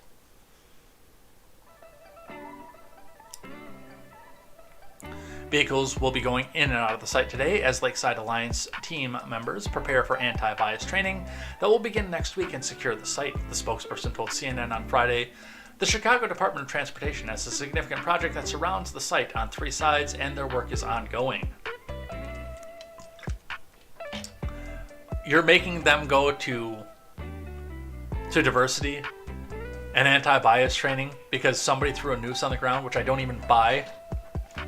Do you think anybody who agreed to go work on this library was actually the perpetrator of this? Are you out of your mind? The answer to that is yes. Yes, they are. Out of their mind.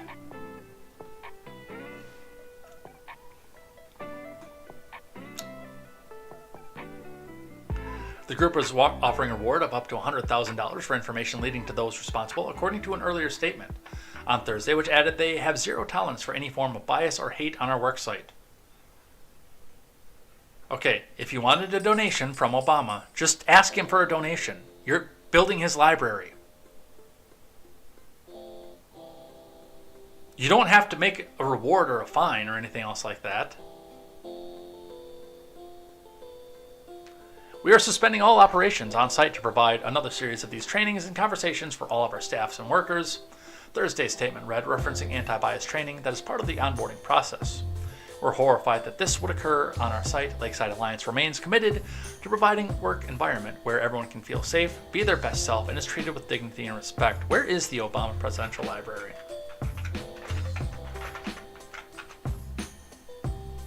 Is it library or center?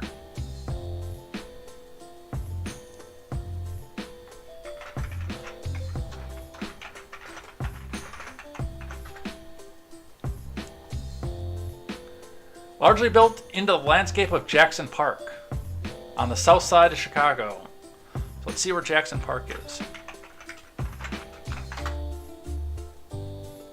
Jackson Park. Not Jackson Park is.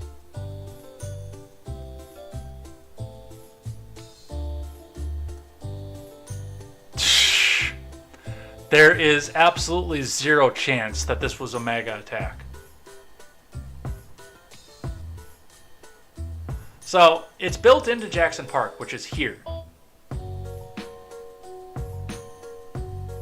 Almost to Indiana. Deep, deep, deep into the rich part of town. Where all the billionaire mega donors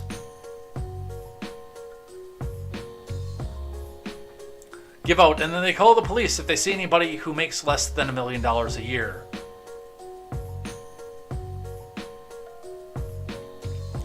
Oh dear! Margaret! That vagrant over there looks like he only makes $500,000 a year. Our neighborhood is totally going to hell.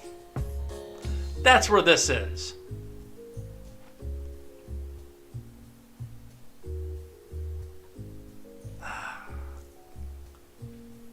These people. They really think you believe this. Speaking of the Lincoln Project, because we talked about them earlier, their co-founder got in some hot water. Lincoln Project co-founder slapped with restraining order even as he accuses others of harassment.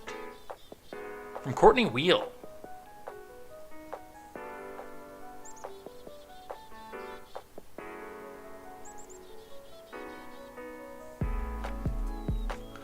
The former face of the Lincoln Project, the organization, with the expressed mission to defeat Donald Trump at the ballot box and ensure Trumpism failed alongside him, has been issued a restraining order amidst a seemingly tumultuous divorce.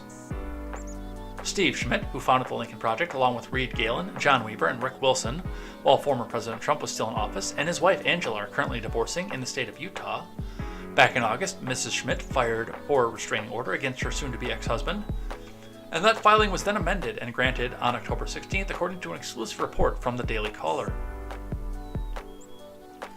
The actions, which allegedly precipitated the request for the restraining order, are not known. However, the Daily Caller reported that Utah law permits restraining orders during divorce and child custody proceedings only if a judge believes that one party will sustain irreparable harm unless the court issues an order. The law does not obligate the judge granting the order to inform the subject that a restraining order has been issued against him or her. I wonder why they're splitting up. Did she find him in bed with a 14-year-old boy?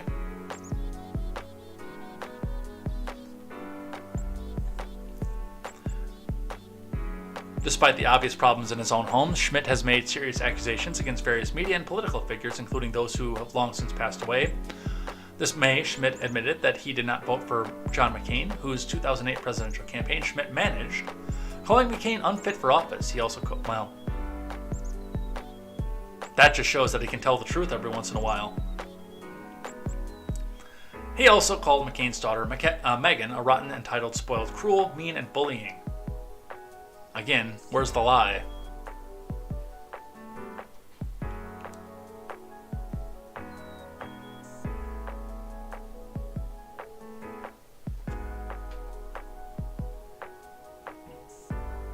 So, that's fun. Let's talk about Twitter for a little bit, because we're almost out of time here. Another one from Investors Business Daily. Eli Lilly dives after fake Twitter account promises free insulin, takes Novo Nordisk Sanofi with it. From Allison Gatlin.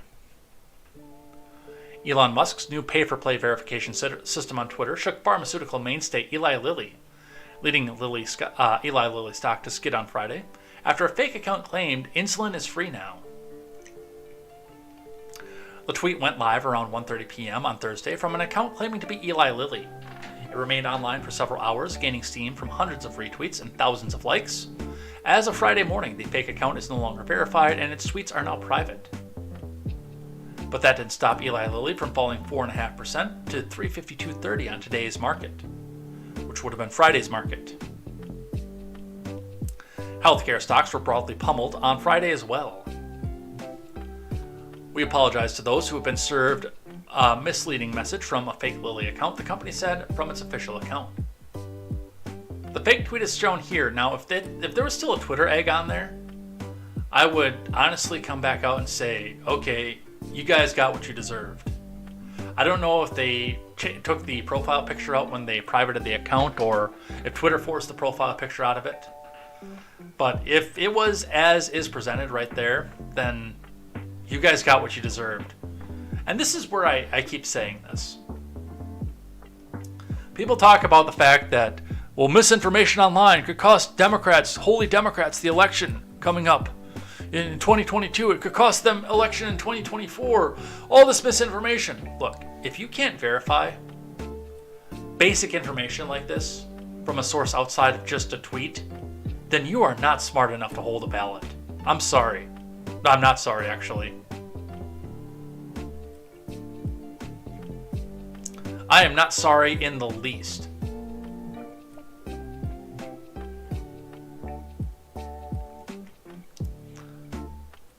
If you got fooled by something like this and just went out and made a stock decision on that, then you deserve the stock losses that you got.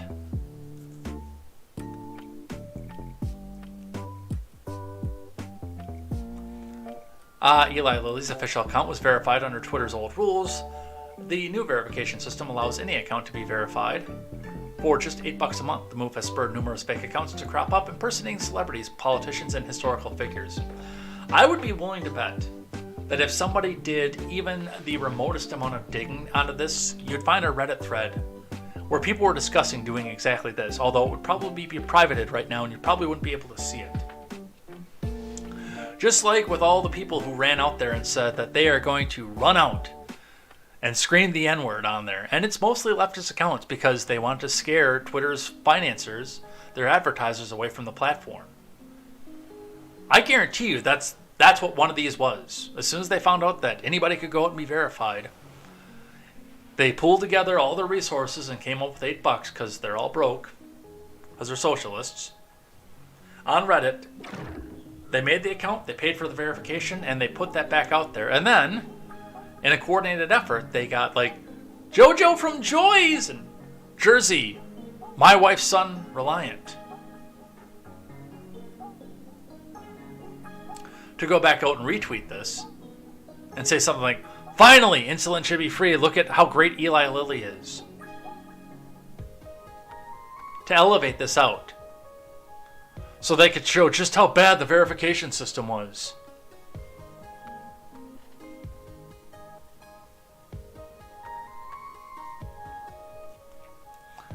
I don't think this is organic. I think this is coordinated.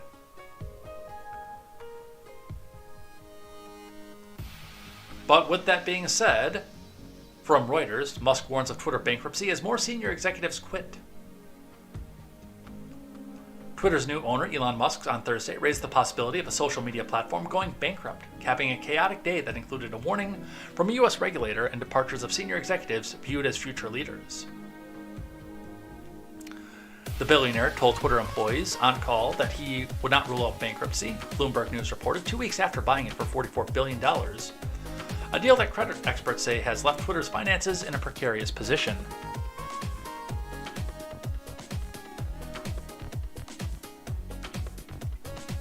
Two executives, Yoel Roth and Robin Wheeler, who moderated a Twitter Spaces chat with Musk on Wednesday as he tried to assuage advertisers' concerns, have resigned, one person close to the matter told Reuters. Roth and Wheeler did not immediately respond to requests for comment. Bloomberg and tech site Platformer reported the exits first. Earlier on Thursday, Twitter's chief security officer, Leah Kistner, tweeted that she had quit. So I don't know what's going on with the with where it could be bankrupt, but I do have this anticipation that some of this has to do with just how badly this was all running and why Parag Agrawal and company were so eager to go back and take the deal that they were willing to sue Musk to come back out, because I'd be willing to bet that if I looked at the balance books, they were deep, deep, deep in the red. What did I say right from the beginning? From the first time I started, well, not from the first time I started streaming, but from the first time I started making videos, and even on the blogging side, I'd written numerous and spoken numerous words talking about the fact that Twitter was circling the drain. Like, they were trying to astroturf it, trying to keep it up, but there was really no reason to have a Twitter prior to 2015. It was the Donald's preferred platform. Many like to go there and make fun of Barack Obama on it. But really, honestly, anything that you could do on Twitter, you could already do on other sites. Instagram was first starting to form. It hadn't been bought up by Meta yet at that point. And that was more photogenic for people who wanted to go follow vapid celebrities and go see their bikini pics. That was out there. You didn't have to know somebody to follow them. Facebook had already offered pages where you could do the exact same thing as Twitter. Follow your favorite celebrity's account page. I'm sorry, official celebrity page, and tweet the things that you wanted to tweet at them without the 140 character limit, which it was at the time. It was still 140 characters when I joined up. They didn't change that until shortly after I joined.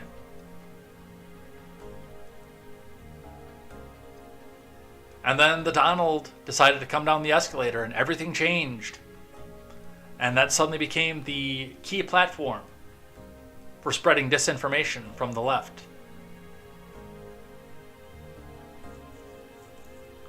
It became the big town square because, I mean, you can interact with people that you would otherwise never have exposure to because, you know, you didn't have to be friends with that person in order to go back and talk to that person. But it was circling the drain before. People weren't using it.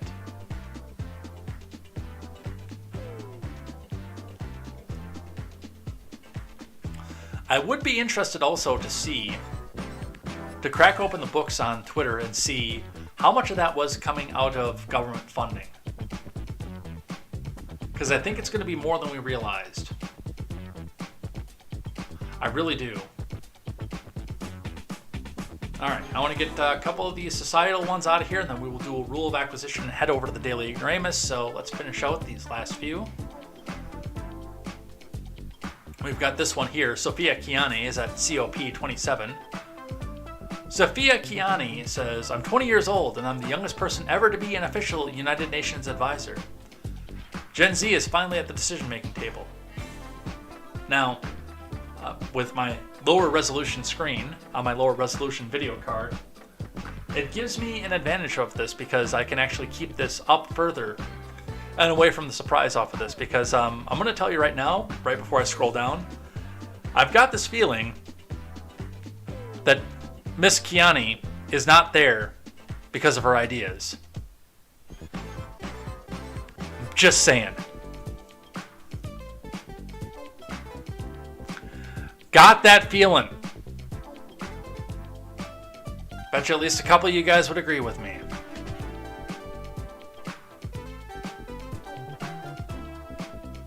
Kiani is a member, this is the context one. Kiani is a member of the Secretary General's Advisory Group, a largely honorary ceremonial body. Membership of the SGAG is different from UN offices of Special Advisor, Policy Advisor, or Consultant, which are paid positions with functional responsibility.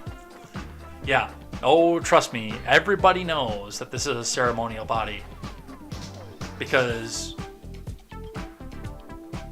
that is a ceremonial body.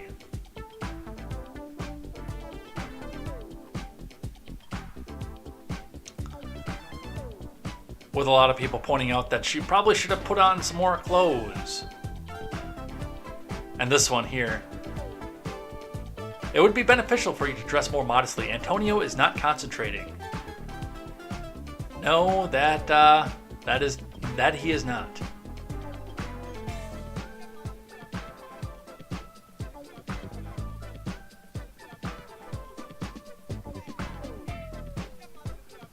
No, it's an unpaid ceremonial position. It's not a high-priced Horatius. This one here, which I did not pull the article for because, well, number one, we're out of time, and number two, because we already know what's going on with this. Steve Stewart Williams tweets out an article from scipost.org, a non-for-profit talking about psychology, pointing out attractive female students mysteriously no longer earned higher grades when classes moved online during the Pinko Pox.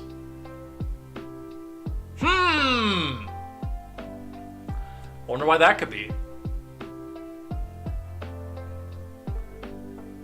I guess my big question is it time to go get the wood chipper out?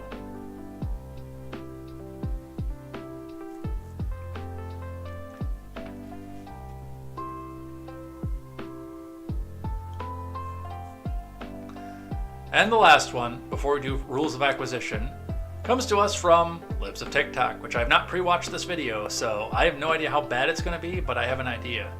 Libs of TikTok says, societal collapse. Let's listen. Okay, so this is our polycule. This is everybody, okay? We also have 2 kids, but we don't show them on TikTok. Okay, so me and Kyle have been together for 8 years. Been poly the whole time, okay? Me and Kyle are in a triad with Kit. We have been together, the 3 of us, for 3 years. We have 1 child together, and she's 5. Oh, we don't show the kids on TikTok, though. Okay, so me and Kyle, and Kyle, and Kit, we're triad, okay? Okay. Now, me and Sam and Kit and Katie met around the same time. I started dating Sam, and Kit started dating Katie around the same time. My dogs are going crazy. Okay, so I started dating Sam, Kit started dating Katie, and then just about a little over a month ago, we moved everyone in together. So everyone lives in the same house now. We all live together. Also, I should have definitely done this at the beginning, but pronouns, mine are she, her, he, him, they, them, they, he, and Kyle's are he, him. Also, Sam has a son who also moved in. So total, there are 5 adults, 2 kids, 2 dogs, 11 cats.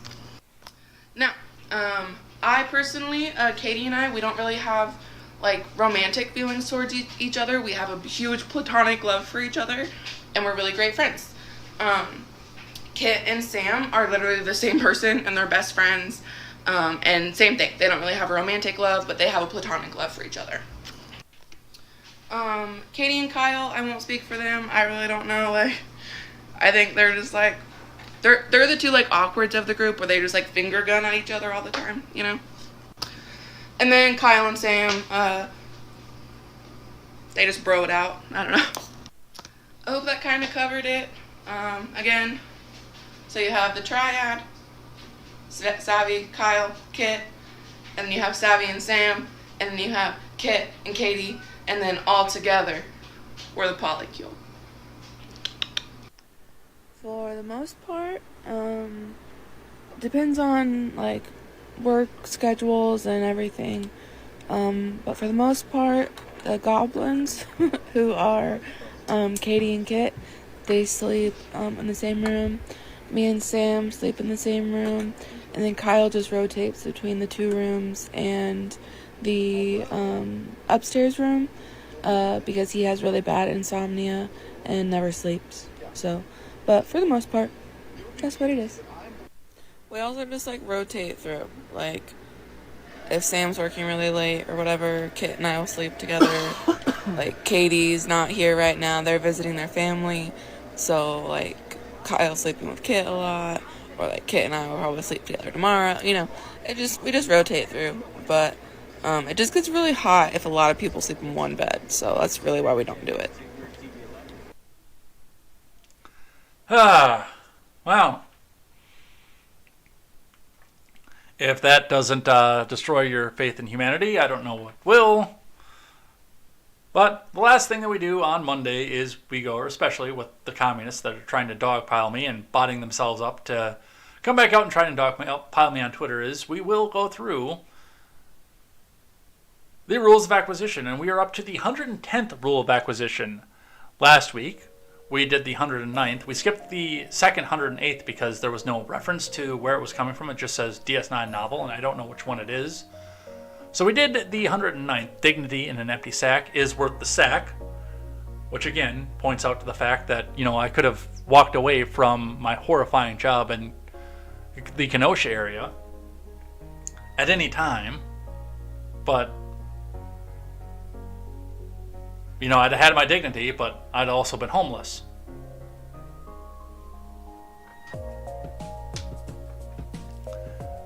I had to secure a lot of things before I could come out and say, oh yeah, no, we'll definitely do that. So there is that. And the 110th rule of acquisition, exploitation begins at home. This one actually came from a Voyager episode. The 110th rule of acquisition is an interesting one that comes with this because neither of the Ferengi that were involved in that particular episode were at home. They had come across from, they were actually a carryover from the Next Generation episode where the Ferengi were trying to secure rights for a wormhole that was found that wound up not being stable because they couldn't find where the other end of it was at all the time. So it could deposit them anywhere. It deposited them in the Delta Quadrant, where they came to a Bronze Age species and took over as gods, turning them to capitalism and forcing them to give all of their offerings out to the Ferengi as gods. With their advanced technology, it would be easy to do so. So what this typically does mean, though, in Ferengi circles, when you talk about what's happening with that, is it goes along with the 111th rule of acquisition, which we'll talk about next week, is treat people in debt like your family, exploit them. And one thing that I noticed, and it happens at some time, either employment or exploitation, either way you could go with this, but, I got a cousin who will go out and, I still have a lot of respect for him for the amount of business that he does, but one of the things that I've noticed that he likes to do is find people who are in a bad position at home financially and try to get them out there to go and help them and then work them like dogs, often for low pay. It has helped many of these family members in order to make a springboard to get away from him and go back off and rebuild their lives, as such it was. But it is the first people that you turn to when you go and start a business venture, when you go off and start mowing lawns as a small business or start a restaurant. The first people you always go to are your family. You turn around and say, hey, can you come in and wait tables for me? Can you run a counter? Can you run a cash register for me? I mean, this kind of sentiment even goes back into some other fiction too. It's like when on Family Matters, when Rachel opened up the restaurant, Rachel's Place, who were the first people that she hired? Steve, Eddie, and Laura. Her family, and then the annoying kid that lived next door. And while the calm family ideology of that show wouldn't show them being so much exploited, you can't stand here and stand back and not think to yourself, well, instead of going back out and trying to find other people to work, she just went back to the family first. And yeah, sure, it helped them a lot as they developed through season 2, season 3 of that show, but still. It all began right at home. So, and you can use this to your advantage. I don't advise exploiting the people who care about you, who want to see you succeed. But do remember that these people would also be willing to help. So if they do really want to see you succeed, ask them first. Hey, can you come in? Can you cover some shifts? We'll make sure that we get you paid, definitely. But regardless, that's the way the Ferengi view this, that's the way that I view this, and this is the way that we can use this in our own personal lives. And with that, I'm going to head out of here for the day.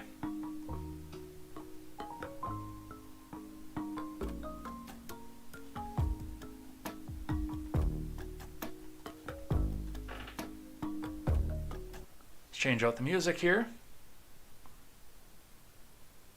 Oh, I screwed that one up this time. I didn't lead in. Plus, I don't have my outro music up because I got the restart notice on Saturday. Where's my outro music? There it is. There it is.